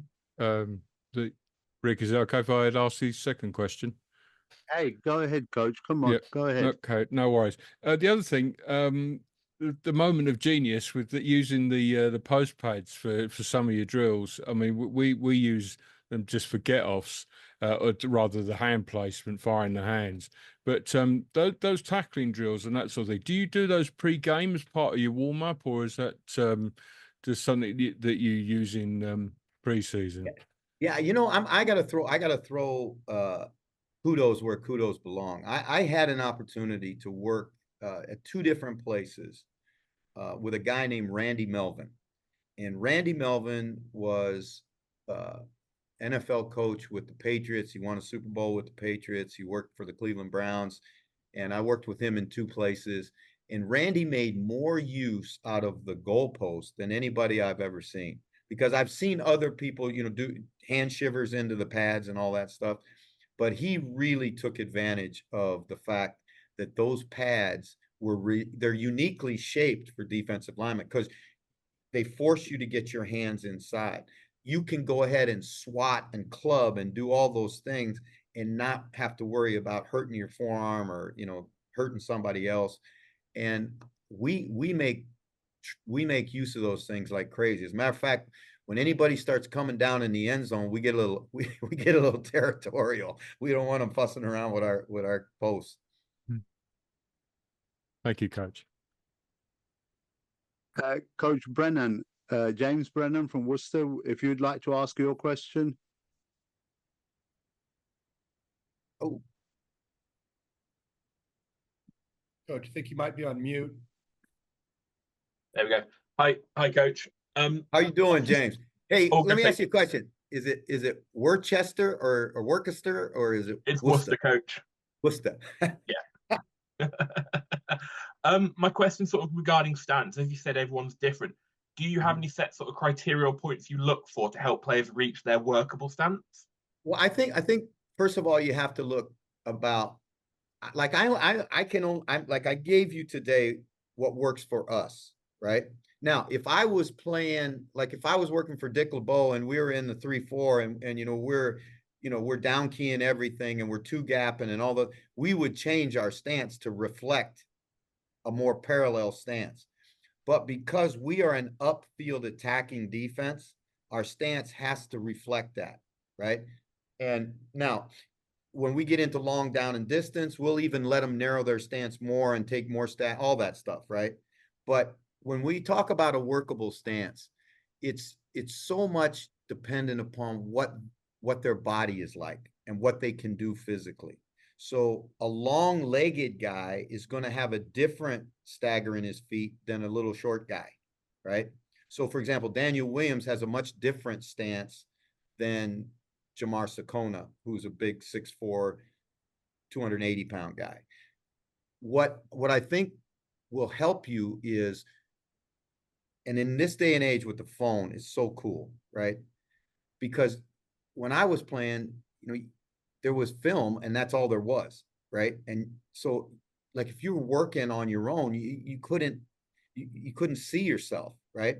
But get them to take their phone and then experiment with their stance, look at it, and then time them in a 10, right? If you're an upfield team, time them in a 10 and see what they come out of fast enough, right? So, for example, how deep a stagger they need to have. We talk about rolling off the front knee, but driving, and this is something that our speed and conditioning guy, I thought, was genius. Driving that back leg, not the foot, but your femur through. Because if you drive your foot through, your foot strike is going to be heel first or this way, and that's going to create more friction to the quarterback than it is acceleration to the quarterback. So you want to push the ground behind you, not hit the ground like this. And there are some things that again, there's another drill that we do where they come off one knee because that teaches them to get their hip out and all that stuff. I'll be glad to send you any of that stuff, James, that you want. All right. But again, thank you very much. Long answer to a question. I think the reality of it is, what's a workable stance to them is one that they can function best with inside your defense. And you've got to look at, what am I asking this player to do? Right? Because you take, like I say, I mean, you go back to Kimo Van Olhoffen, he was a great player for the Steelers, and he hardly put his hand on the ground. He had so much weight back and was so parallel in his stance because what they were asking him to do in that defense required that kind of stance. He couldn't be in a track stance and function in that Steeler defense. Brilliant, Coach. Thank you very much. Thank you. Thank you, Coach. Guys, any other questions? You guys can have your cameras on. This is now the kind of the informal part. The Wi-Fi is good. Coach Laird, Peter Laird. Hey, Coach. Just a quick question, actually. It's leading on from the convention, so I'll explain the question first for anybody that wasn't at convention. But we had a great coach over, Rob Curran, and he talked about using tackle data, looking at his guys and predominantly what levels of height they were making their tackles. And his data showed him that all his defensive linemen were tackling much higher. They were all level 3 tacklers, and therefore he talked about, why are we wasting our time as coaches talking about low tackles with our guys? And I just wonder if it's obviously the same for you guys, and therefore, how do you put that into practice when you're teaching your tackling technique to your defensive linemen? Well, I think we kind of touched on that a little bit. I think one of the I'm not an analytics guy, right? As a matter of fact, I was anti-analytics when it first started coming into football, pro football. But what I've learned is to adapt and to take what benefit there is, because like I said, the great coaches that I've been around, whether it was a position coach, a coordinator, or a head coach, they all made sure that they didn't waste their athlete's time with things that the athlete didn't do. We talked about, we don't do a lot of frontal tackle. We just want to introduce it because it's going to happen to them, right? And they have to know how to handle it. But really, our emphasis is on profile and negative angle tackles, because as we watch tape, that's what the game has come down to now, right? If we're making a lot of frontal tackles, either they're not very good or we're not getting upfield. so I think your drill work needs to reflect that. And then the flatback thing is something that when I worked for Jerry Glanville, Jerry was a head coach with the Oilers and with the Falcons, and longtime NFL guy, and he was adamant about it. I'll tell you a story about, we talk how effort is kind of a relative term. I'm at BC, and Rob Ryan comes up to work with us, and I love Rob. He is a really good friend and really, and he was going to coach our defensive lineman. And I said, Robbie, now here's the deal with our defensive lineman. I was a defensive coordinator. I said, I want you to make sure that they run to the football and they flat back every down. And he said, what? I said, run to the football and flat back every down. I don't care if the ball's thrown 50 yards down the field. They are going to turn and they're going to run to the ball and flat back when they get there, right? If they don't, they lose a rep, right? Don't scream at them, don't cuss them, just get another one, right? Because what's the most precious thing, particularly in pro football? Chuck will tell you this: reps in training camp, because that's how you make the team, right? So if they figure out real fast, if they don't run, they don't get reps. They don't get reps, they don't get a chance to make the team. And Rob looked at me like I had 3 eyeballs. I swear to God. He goes, what? He said, but to this day, if you ever talk to Rob, he's going to, and mention my name, that's the first thing he's going to come up with, because he's going to say, that crazy son of a bitch made me tell those defensive linemen to run all the way to the football. But we do it to ensure the fact that we get the kind of effort that we want on game day, and to help their conditioning.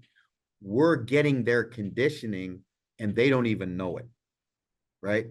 Because what do they bitch about more than anything else? Running gassers at the end of practice, right? Plus, the Navy SEALs have a great saying. In pressure, in the moments of truth, right? You don't rise to the occasion, you sink to the level of your preparation, right? So if you're going to play tired, right, then it's my job to put you on the practice field tired. That's the only way you're going to break through the self-imposed mental barriers that we all have, right? I get tired, my mind wanders, I start feeling sorry for myself, less attention to detail, It's human nature, right? So here, and that's, I think, the greatest thing about coaching is nothing more than, learning, first of all, how to manage our own personalities, and second of all, how to help them learn to manage theirs, so that they can be the best player they can be. Thank you, Coach. Coach Lee Hall, I think you have a question. Yeah, thank you, Coach. Hey, great talk, Coach. Thank you very much for tonight. Yeah, it was just regarding, obviously, what I'd noticed the QBs were doing. The first QB of what I'd seen him, obviously, was right-handed, and obviously he drop steps and then dropped to the right. The second guy, the one in the white shirt, number 12, he's left-handed, and he obviously did 2 steps, drop to the left. However, the third QB, the one in the red shirt, number 5, he was right-handed and obviously dropped to and well to the left between the guard and tackle. How quick do you actually see that, and how do you adjust your personnel on?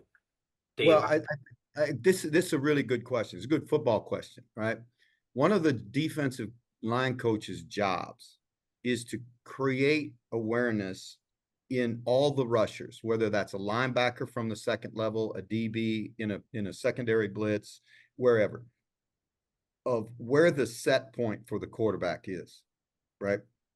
Now, we are a run and shoot team.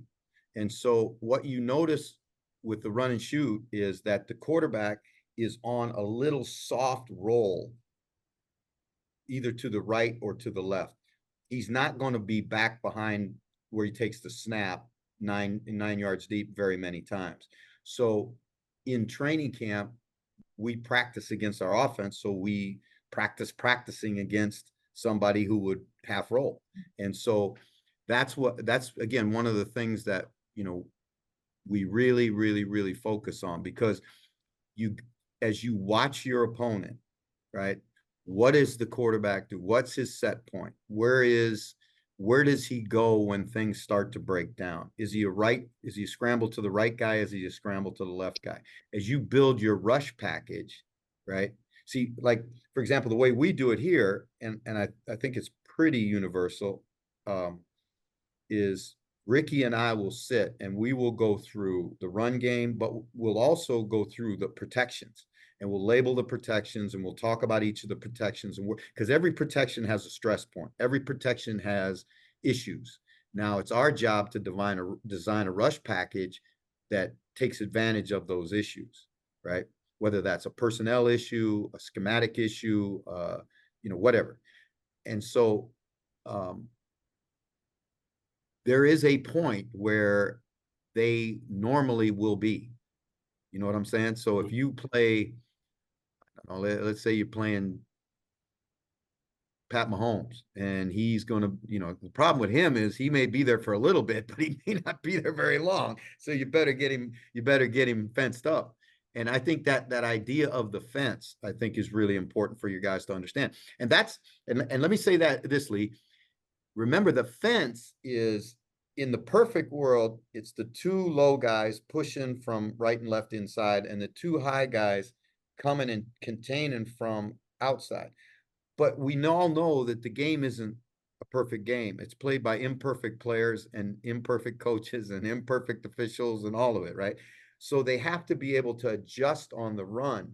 And we do some things in our preparation with the offensive linemen where we work on that. So in general, if you and I are rushing together and I'm the tackle and I beat the guard off his outside and I'm running the B gap hard, and you're the outside rusher and you see me higher than you, immediately you'll come behind me, right? It's just like pursuit drill on defense, where we always say, don't follow your own shirt. The same thing's true with pass rushing.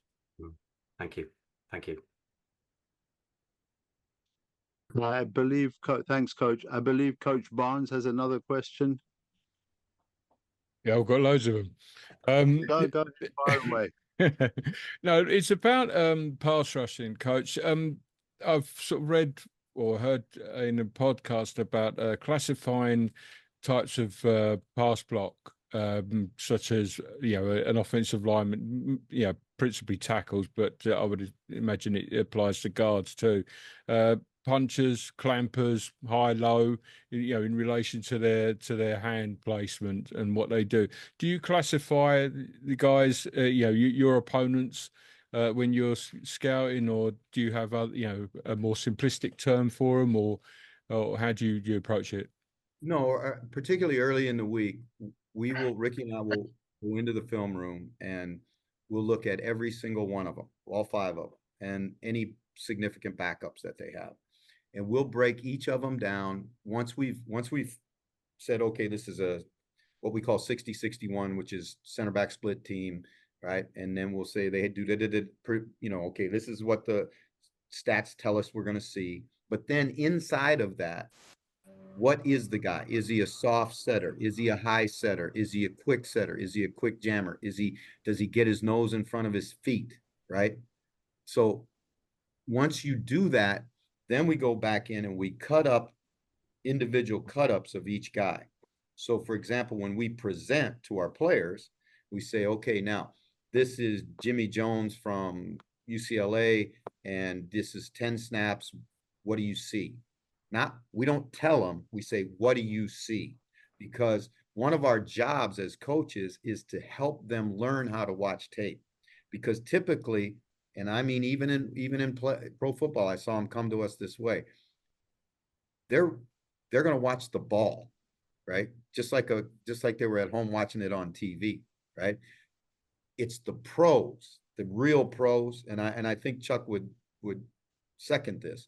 The real pros know how to watch the game. They know how to watch tape, right? And they study tape. And so because they know that offensive lineman, he's developed a technique that works for him, or you know, he's got a way he does things. He may be a low hand guy, he may be a high hand guy, he may be a single arm stabber, whatever, right? But then we talk about, okay, let's build our rush package, right? Let's build our individual approach to this game and put it on the players, right? Self-discovery is, I think, the key to mastery, right? When they feel that it's theirs. And I, you know, again, I told David Butler I was going to give one run and shoot reference. This is now about the third.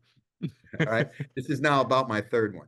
But one of the things you learn in the run, when you work with the run and shoot coaches, is that the game really belongs to the players. And the coaches really should just do everything they can to empower the player so that on that 60 minutes on Sunday, Saturday, or whenever you play, he's out there playing free, right? And I heard, it was interesting, Chuck, I heard Rod talking in a thing with a bunch of other DBs about how the great coaches he was around, and you were one of them, you had structure, you had a defense, but you allowed the players the ability to take ownership of the defense. And once they have ownership of it, once it's truly theirs, that's when it gets really special. It takes some, first of all, the coach has got to put his ego away. And then second of all, you got to trust, right? And that's, I think, important. Thank you, Coach. Thank you, Coach. Coach Dave Cohen, I believe you have a question too.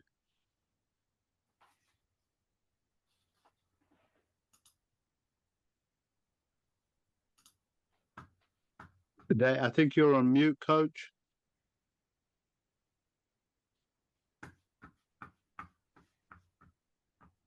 Try now. Dave? No, there's no volume. Type it in and I'll ask Coach. We'll move on to the next. Go ahead and type it in the chat and I'll ask Coach for you. Hey, Rick, I think Gary had one. He's got his hand up over here. Go ahead, Gary. Hi, Coach. Looking at your defensive rushers, most of the offense were turning their shoulders and rolling, making it easy for your defensive guys to get through. How do you, excuse the bike going by, how do you come up against an offense if they're keeping a square offensive line and they're not opening the gaps for you? Well, the guys that can stay square are the really good ones, or the really well-coached ones, because that creates much more problem for us. So we have to get into situations and rushes that, again, as I said, put him in stress, right? So normally with a guy that can really sit square on you, first of all, the first thing you try and do is get away from him, get off on his edge, get off on a tip, and make him move his feet. And if he can still move his feet and stay square, then you're going to have to start coming up with counter moves, right? To get him going one way and come back the other way. But in general, if they can stay square, normally in a pass rush down, we'll get into what we call our rush front, where normally our rush front, the tackles play in what we call a 2-0, which most people refer to as a 3. We will take them all the way out to a 4-eye against those kinds of guys, or guys that sit real firm on the line of scrimmage, right? Because we've got to make them move, right? Because there aren't very many of them that can move their feet and stay square for very long. Okay, thank you.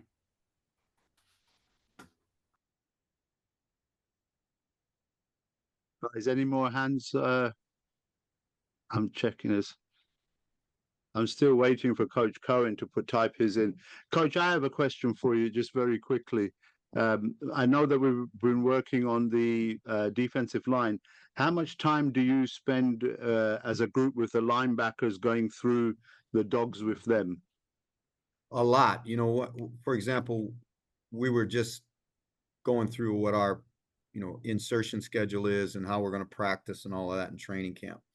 And when, and Rick, to be honest with you, college football is a little different because you have more bodies, right? We're going to have 120 kids, I think it is, in training camp. So, we've got 12 inside guys. We got 6 deep at tackle. So, the key thing is to make sure everybody's working and getting better. So what we'll do during that time, say, for example, the half of the backers will go to pass skelly, and the other half will come with us and we'll do blitz entries, right? Typically against the offense. We'll do it on air first 2 days, and then we'll start doing it against the offense during that same period.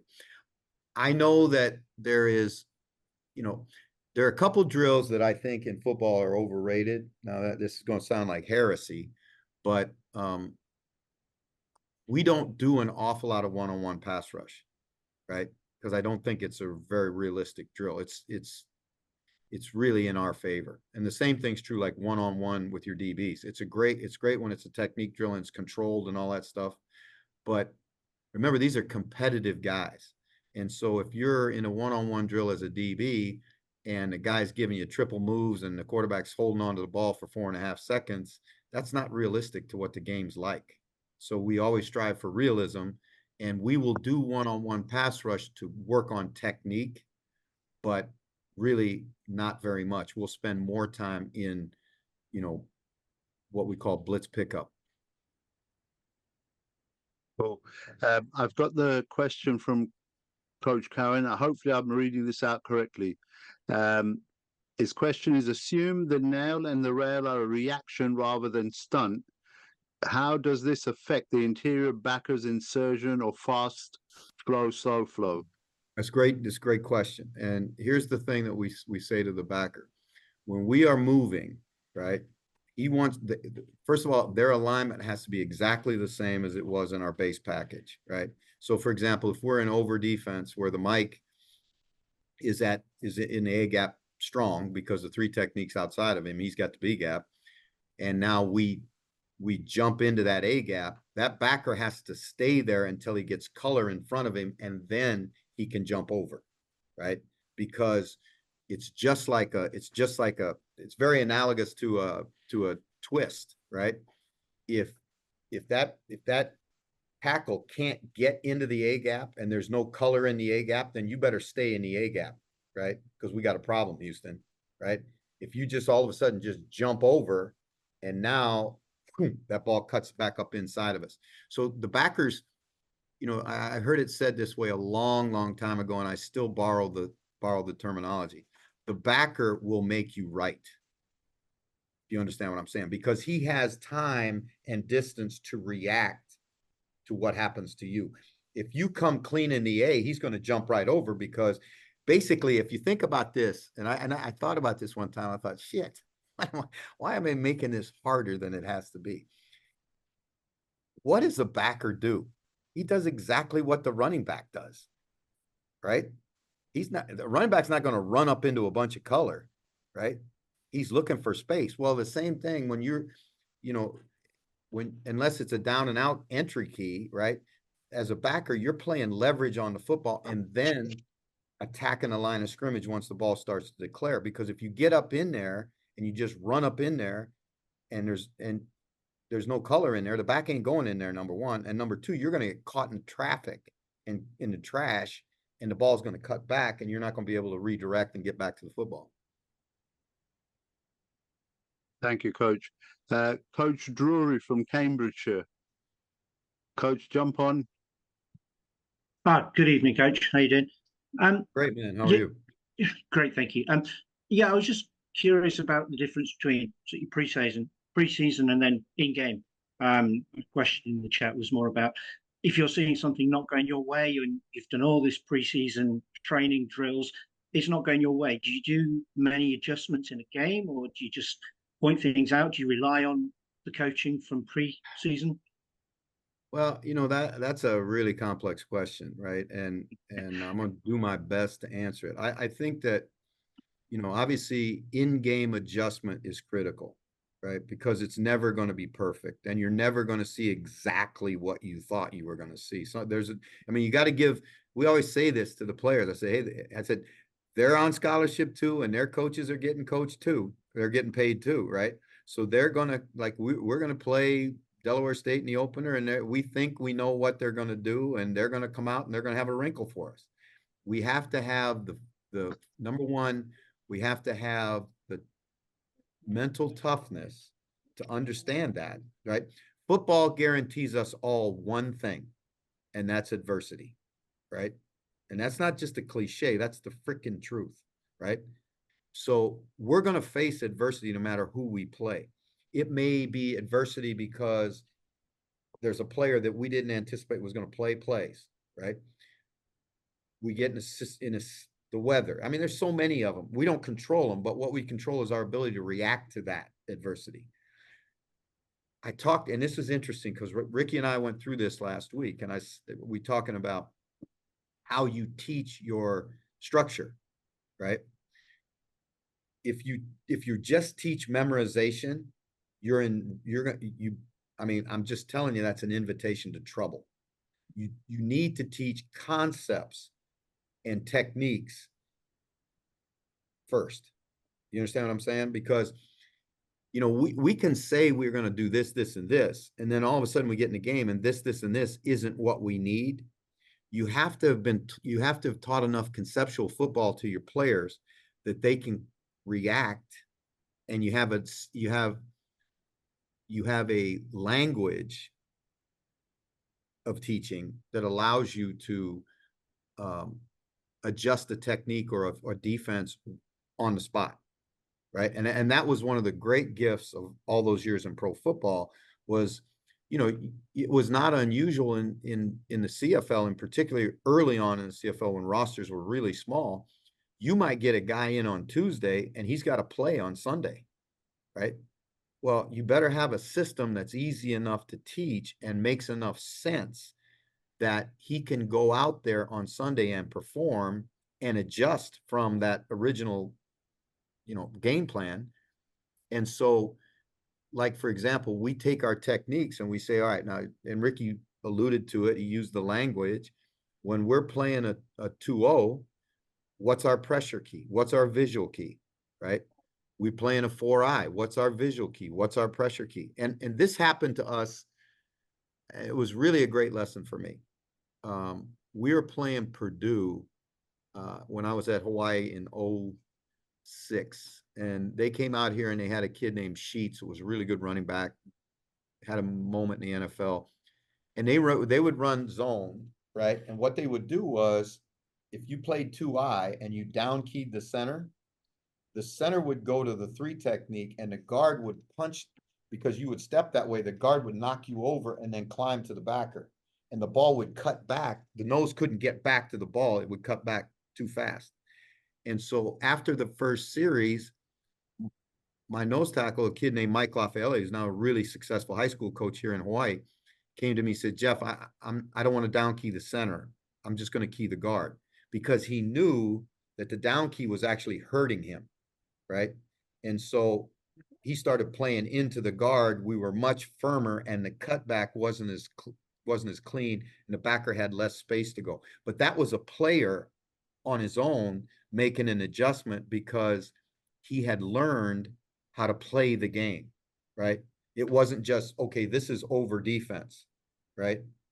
And now he doesn't know how to, he just goes out there and just gets blocked and gets blocked and gets blocked. That's not a real good thing. Same thing happened the year before. We're playing Alabama, and, you know, our 4-eye, our backside 4-eye, was a kid named Kaika Lama Francis, who was drafted in the 2nd round by the Lions. And, you know, normally when the guard would pull on our 4-eye would run the backside B gap, right? Well, he was running the backside B gap, but he was always getting caught short. He couldn't get to because the entry point for the play was in the C gap on the other side. So he came off the sidelines and he said, Jeff, here's what I want to do. When the guard pulls, I'm gonna go. I'm not crossing the line of scrimmage. I'm gonna go behind the nose. And he made about 7 tackles that night over in the C gap on the other side, right? So again, they were able to do that because they understood the defense. They understood football. It wasn't just, okay, I'm a 4-eye and I'm a 4-eye, right? So, sorry, Coach. So is that something that you would expect your players to do, or would you communicate that with them and that would be something you'd agree to do? Well, you know, that's a slippery slope right there, right? Yeah. And to get that level of trust, to get that level of communication, you have to empower them in practice, right? It's practice. I mean, I'm gonna talk like Allen Iverson here. Practice. We're talking about practice. Nobody's keeping score in practice, right? So that's an opportunity for you as a player and me as a coach to let's see what we can do, right? And if it doesn't work, we'll throw it out. But if it works, hey, maybe we'll incorporate it in the game plan, right?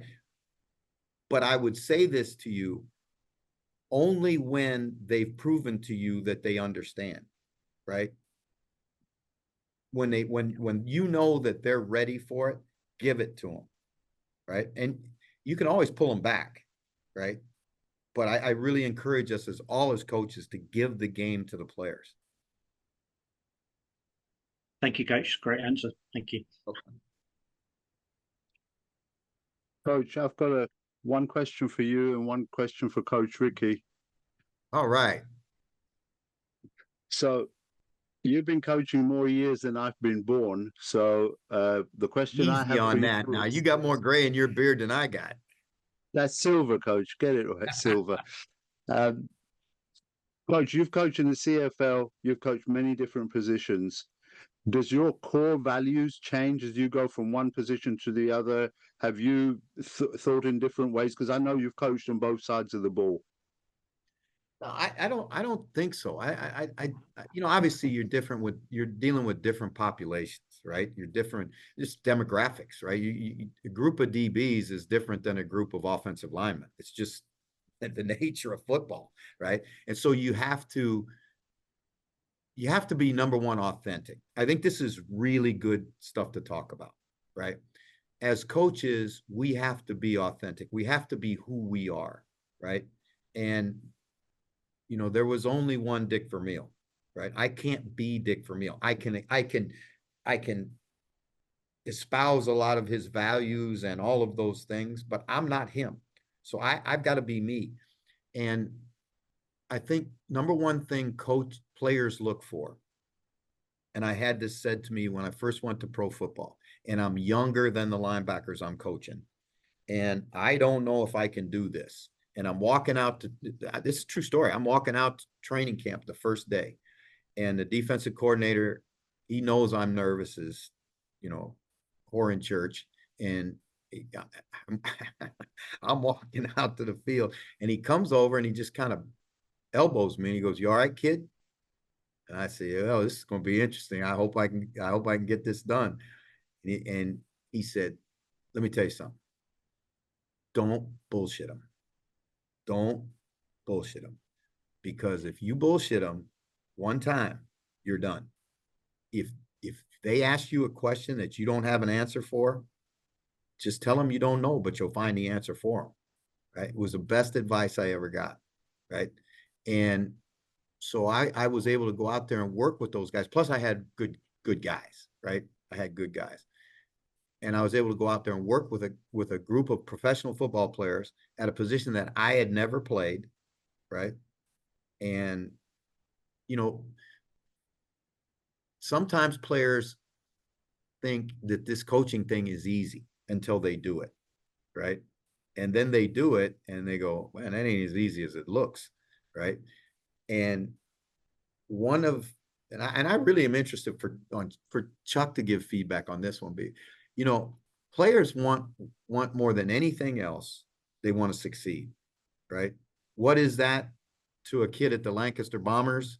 Well, it's different than it is for a guy with the Detroit Lions, probably. Ultimately, they want to win and they want to play well. But in pro football, they want to keep those checks coming, right? And if you can't help them get that done, then they'll move on from you real fast. No matter whether you were an all-pro player, they don't give a shit, right? They'll respect the fact that you were an all-pro player, but he can't help me, so I'm going to find somebody that can help me, because this is how I feed my family. This is how I pay my bills, right? So it's a little bit different in that regard, but you got to be authentic, and you got to you got to realize that you're here for the players. The players are not here for you. Right? Mark Trestman used to say, you got to serve the players, right? And I think that's really true. Coach Bresnahan, you want to add anything to that? I think Jeff's right on point. The one thing you learn, and especially as you grow as a coach, not just in age but in experience, and appreciation for what you have at your fingertips. You know, he brought up the point about Rod saying, you know, the guys that were really good coaches that he worked for, let them take that accountability, that ownership of the defense or the offense or the special teams. You know, as a coach, as I got older, you don't cross the white line. So I relied more and more on the input that they would bring back to you. And just like Coach said, you have to be authentic. I had a very similar situation in my first pro job. It was with the old Cleveland Browns with Bill Belichick, coaching the linebackers. And I walk into my first meeting, and it's Carl Banks, who's a year and a half younger than me, and Pepper Johnson, who's 3 years younger than me. And they had just won Super Bowls with the New York Giants, and Bill brings them to Cleveland. And I'm going in there. You think I'm going to bullshit them? You know, they would have thrown me right out of the room. So you have to be authentic. You have to find 2 or 3 things that they can sink their teeth into to make them a better player. You don't have to overwhelm. And I'll get into a couple closing notes when we get done with the question and answers, but that kind of relate to what Jeff was talking about and Ricky. But you don't have to blow them away with intelligence and scheme. You have to keep it simple, and you have to, just like it has been said many, many times, defense is a reaction sport. If you see people thinking on defense on the field, you're not talking about them because they're great players. You're talking about them because they're either underachievers or missing tackles or not fitting the right gap. You want guys to be able to react and feel confident about everything they do pre-snap. And so I think he's spot on with that. But being authentic, being yourself, guys, that's the number one thing that I've heard in the last 10 minutes, that just be yourself and then be confident with yourself. Whether you're a young coach or a veteran coach, always stay on your toes, always be ready to just let them know you're not trying to BS them. Thank you, Coach. Coach Ricky, we're in a safe space here, all right? But this is actually a very serious question. What's the matter, Coach? Jeff, what's the matter? I know this. I'm going to get one here. But it is actually a serious question, even though I wanted to get that one in. You're being mentored by somebody that I know a bit. But as somebody who's being mentored, what do you look for? And you don't have to say if you're getting it or not, but what do you look for? What should young coaches be looking for? What's going to help you? You know, one thing that Jeff does really well that I really do appreciate, and honestly, I first off, I want to start off by saying I think I'm in the perfect situation for myself right now, being here at the University of Hawaii and being here under with Coach Jeff, with Coach Thurman, with CB, with Coach Chang, all these guys here. But the thing, and we talk about it a lot with our players too, but we're talking about it in a book with our players right now. It's in Legacy. It's about the New Zealand All Blacks, and one of the chapters is about leaders creating leaders. And you know what that is like, you know, you got to give the keys to whoever is coming up, whether they're young coaches, whether they're true freshmen coming in, whether they're recruits, whether they're players that have been in the program for 6 years or 2 years. It doesn't really matter like how long anyone's been anywhere, but as the thing that I want out of my mentors are to help me become the person that I want to be. And, you know, and part of that is empowering them to be leaders. And I think Jeff has done a really good job with me personally, giving me the keys to, you know, do everything in football that I want to do everything and helping developing our players as I want to do. And then I also think that together we're also doing a good job doing that with our players, giving them the keys to, you know, be able to run meetings by themselves. And ultimately, at the end of the day, like for me, I just want to be the best coach that I can be. But in order to be the best coach I can be, it's having the players understand that they need to be the best that they can be. You know, Rick, that's a really interesting thing. You know, like Ricky's talking about legacy, and we look at, as a defensive line, we meet once a week and we go through a chapter of that book. And I would highly recommend that book to anybody that's in business or coaching. And it's a deep dive into what makes the All Blacks the most successful professional sports team in the world, over the Yankees, the Lakers. You can talk the Patriots. You can talk it. I'm talking about in the world, and it's really, really well done. And we study one chapter a week, and we encourage. Actually, we give the players all a chapter, and they have to prepare it. They have to disseminate the information. They have to present it, and then we discuss it. And I think what Ricky's talking about, leaders creating leaders. I mean, that's what we're talking. That's our job. That's what we want. We want this game to be better. If somebody didn't help me, none of this would have happened, because I have no talents, right? None, right? That are different than anybody else's on this call, right? So how did this all happen for me? Some luck, a lot of hard work, but a lot of guys helped me along the way and continue to this day. And so our responsibility to one another is to help each other.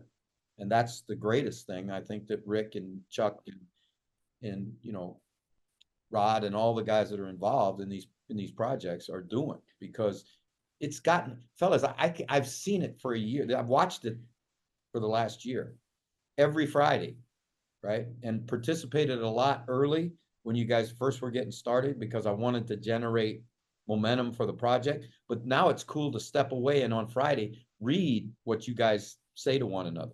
Read what you guys talk about when you're a community of football coaches across the world talking about problems that are like, we got the same problems that you have at Lancaster, or you have at Cambridgeshire, or you have, with the Oakland Raiders, we all have the same issues, right? And so the more we communicate, the more we can create best practices and, make this game better. The game has given me everything in my life that's positive. Everything. So I feel real strong responsibility to give back to the game, and will until I'm dead, I hope. Coach Ricky, I've sent text to Coach. I don't know if he's going to show it to you, but I don't know how many times you've done these presentations, or if this is your first or whatever. But I just want you to know that you came over really well. So some of the mentoring's working and you're working. So that's a good job. Appreciate you, guys. This guy's going to be a bright. This is a shining star. This guy's going to go about as far in this business as he wants to. It was really tough for us that, Ricky came in, and about 3 weeks after he was in here, our offensive line coach walked into my room, and Ricky was sitting in there, and he said, "Hey, a friend of mine who's the head coach at Adams State in Colorado is looking for a defensive line coach. You know anybody?" And I pointed right at Ricky, right? And our offensive line coach, Ricky hadn't been there long enough to make an impression with him. And so he looked at me like that. I said, "That's the guy," right? And so Rick went through that process, and in the end, they went with a more experienced guy. And I breathed a sigh of relief, because I didn't want to lose him. But I also have a responsibility, like all of us do, to promote the guys that work for us, that work together with us, the young ones, to create opportunities. So Ricky's not going to be here very long. I know that. Coach, it's been a couple of hours now, and I know we can go on, but I'm going to get Coach Bresnahan to sum up, and then I say let you have a word, and then we'll wrap it up from there. Coach B, you want to say some words to finalize? Thanks, Rick. Hey, guys, I'm going to try to keep this pretty quick, but one of the things that Jeff said early in his presentation was take notes. Write this stuff down, because it's important. I've always believed in taking notes, learning something new each and every day. And that's one of the great things about this. I've known Jeff for a long time. I've seen him talk at clinics. I've seen him talk. I've seen him coach on the field. Every time I listen to him, I learn something new, or I find out something that we have in common or we've handled very similar. And there's about 5 or 6 things that I'm just going to touch on quickly that in his presentation, man, I'm sitting there going, bam, that is spot on. And that's just with the way that I am as a coach. But right from the beginning, when he talked about this is a copycat game, and he used the term borrow from other coaches.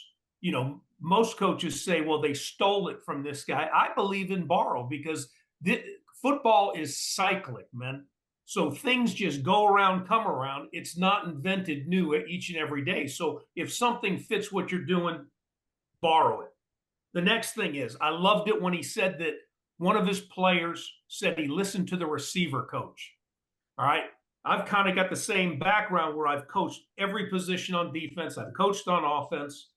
And when I was coaching the secondary, you always had to talk to your cornerbacks that, hey, you're going backwards. The receiver's going forwards. You're the person in stress. You don't want them to be able to put you in a stressful situation too quickly. So if you're up in a press, you better bump. You better get your hands on them. If you get caught in no man's land, they're going to be on you before you can ever get turned, and you're going to be in trouble. So there's that gray area that you had to stay out of. When I was coaching the defensive line, I used to relate that to offensive and defensive linemen. Now it was flipped. The defensive lineman's going forward, trying to put the offensive lineman in that stressful position. So, bam, there's the same analogy, but from a different perspective, from a coach now, rather than the player realizing it, which was great. The next one, most important one that I think Coach hit on the whole time, and it sounds stupid simple, but it's really important. That's being able to take your drill work to the field. You know, he was talking about Dick Vermeil coaching him on and the staff on that. I tutored under Bobby Ross at Georgia Tech, and we took Georgia Tech to a national championship in 2000, and it was, in 1990. And nobody thought we could do it. But the way that he taught and the way as young coaches, he prepared us.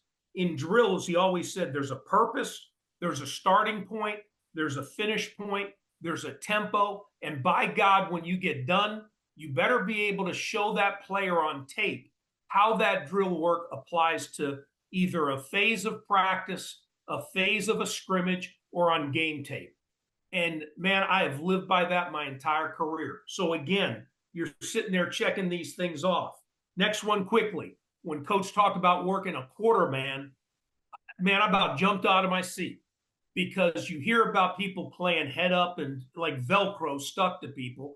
Then you hear people talk about playing half a man. Half a man's really for the run game. When you get into rushing the passer and trying to create something, and even on some run teams where they're getting upfield, work that quarter man, I think that's spot on. His lit technique, low intensity training. He talked about how that applies to martial arts. In today's football world, guys, that is one of the most important things you can write down too, because you have to find ways to keep guys healthy and keep them on the field. So again, make sure you understand why he brought those things up. Studying tape for players, so critical. And this ties into what he talked about at the end of his conversation. Man, as a coordinator, I would assign players assignments, and they would have to watch tape, whether it was on protection, blocking schemes, routes, run fits, blitz technique. They would get up in front of their peers and present that. And you can do it individually, or you can team up guys together, or have the group of linebackers present to the unit. There's different ways to do it. But once you've done that, they learn how to watch tape much quicker, and then they become accountable and they buy into the program because they've got to coach up their peers. And everybody wants to know. And there's guys that don't want to talk. That's fine, as long as they're part of the process. Okay. Next one. Don't coach to look smart. Coach to be efficient. Man, absolutely a must. Okay. You don't need to blow them away with scheme and all that. What you need to do is blow them away by getting them to play fast on the field. And that's being efficient. Okay. One last one. As a coordinator, and this is kind of from one of the questions that was asked, and I love the way Jeff responded to it. But as a coordinator, the first thing I did with my staff was to break protections. Okay. Now, what's the first thing everybody says in a game that you want to do? And we were no different. You want to stop the run. You want to make your opponent one-dimensional. But the money downs, you're 9 out of 10 times trying to rush the passer. So the first thing we did, because it was complicated, we attacked protections. Okay, whether it be in an individual rush techniques where we talked about individual offensive linemen and how they matched up, or whether we were talking about the games, that was all part of it. But the game objectives were still stop the run, make it one-dimensional. So all that work on breaking protections, man, we could cut it loose and get after them. And again, once they understand that, you got to let them know why you're doing things, not just how to do things, why you're doing things. Once they buy into that, men, it's just unbelievable. And in closing, I just want to say thanks to Jeff, and I'm going to repeat, and to Coach Ricky, because that's a great job of Coach Jeff teaching Coach Ricky, but also giving the keys to the car on part of this. And Coach Ricky, you got a bright future, young man. I'm just telling you. You know, you get that feel. I've been around a lot of young coaches, a lot of veteran coaches, but the fact that Coach Reinebold is willing to pay it forward is so important, and that's what this is all about with hashtag share the knowledge. And then I have to say on behalf of Coach Woodson, you know, thank you, Coach Rick, for setting this up. As always, just unbelievable opportunity, and we're so blessed and honored and grateful to be here. Coach Jeff talked about a Navy SEAL saying. Well, I'm going to finish it with the Blue Angels are the Navy's performance team, flying all these acrobatic performances all over the world. They have a phrase that they live by, and it's glad to be here. And so regardless of what they're talking about, they always end certain things with, okay, boss, glad to be here. And it's just being grateful for everything. So, gentlemen, glad to be here. Thanks, Rick. Thank you, Coach. Thanks. Coach Jeff, I just want to say, as always, over the years, you've given us much, much time. But again, you produce liquid gold. I appreciate you. You know that. Thank you very much for helping us over here in the UK, plus all the other nations around the world. And I know you're going to continue to help us. So I just want to say thank you. If there's anything you want to say to wrap that up, I have nothing but love and respect for you, Coach. No, I just really want to say, you know, thank you for the opportunity to do this, and obviously to speak to guys. And it's so cool that it's growing every year and exponentially since we first started this all those years ago. And, you know, see guys like Murray Dumas on the line and all of you guys that I've seen and known for so many years. Look forward to being back in the UK soon. And hopefully next year, if you guys are looking for a clinic speaker, I think that's during our break time. I'd love to come over and do it. And Chuck, I'd love to get involved with what you guys are doing with Hope, because I think that's big, big time. So thank you so much. Aloha from Hawaii. And if we can help you in any way, please let us know. Hey, you guys made us better today. You really did. Yeah, absolutely. Thank you, Coach. And thank you for giving Coach Ricky the opportunity and introducing him to us. And thank you, Coach Rick. Okay, guys. Thank you very much. Right. Take care of yourselves, and we'll catch up in a month's time. All right, man. Take care, guys. Thank you.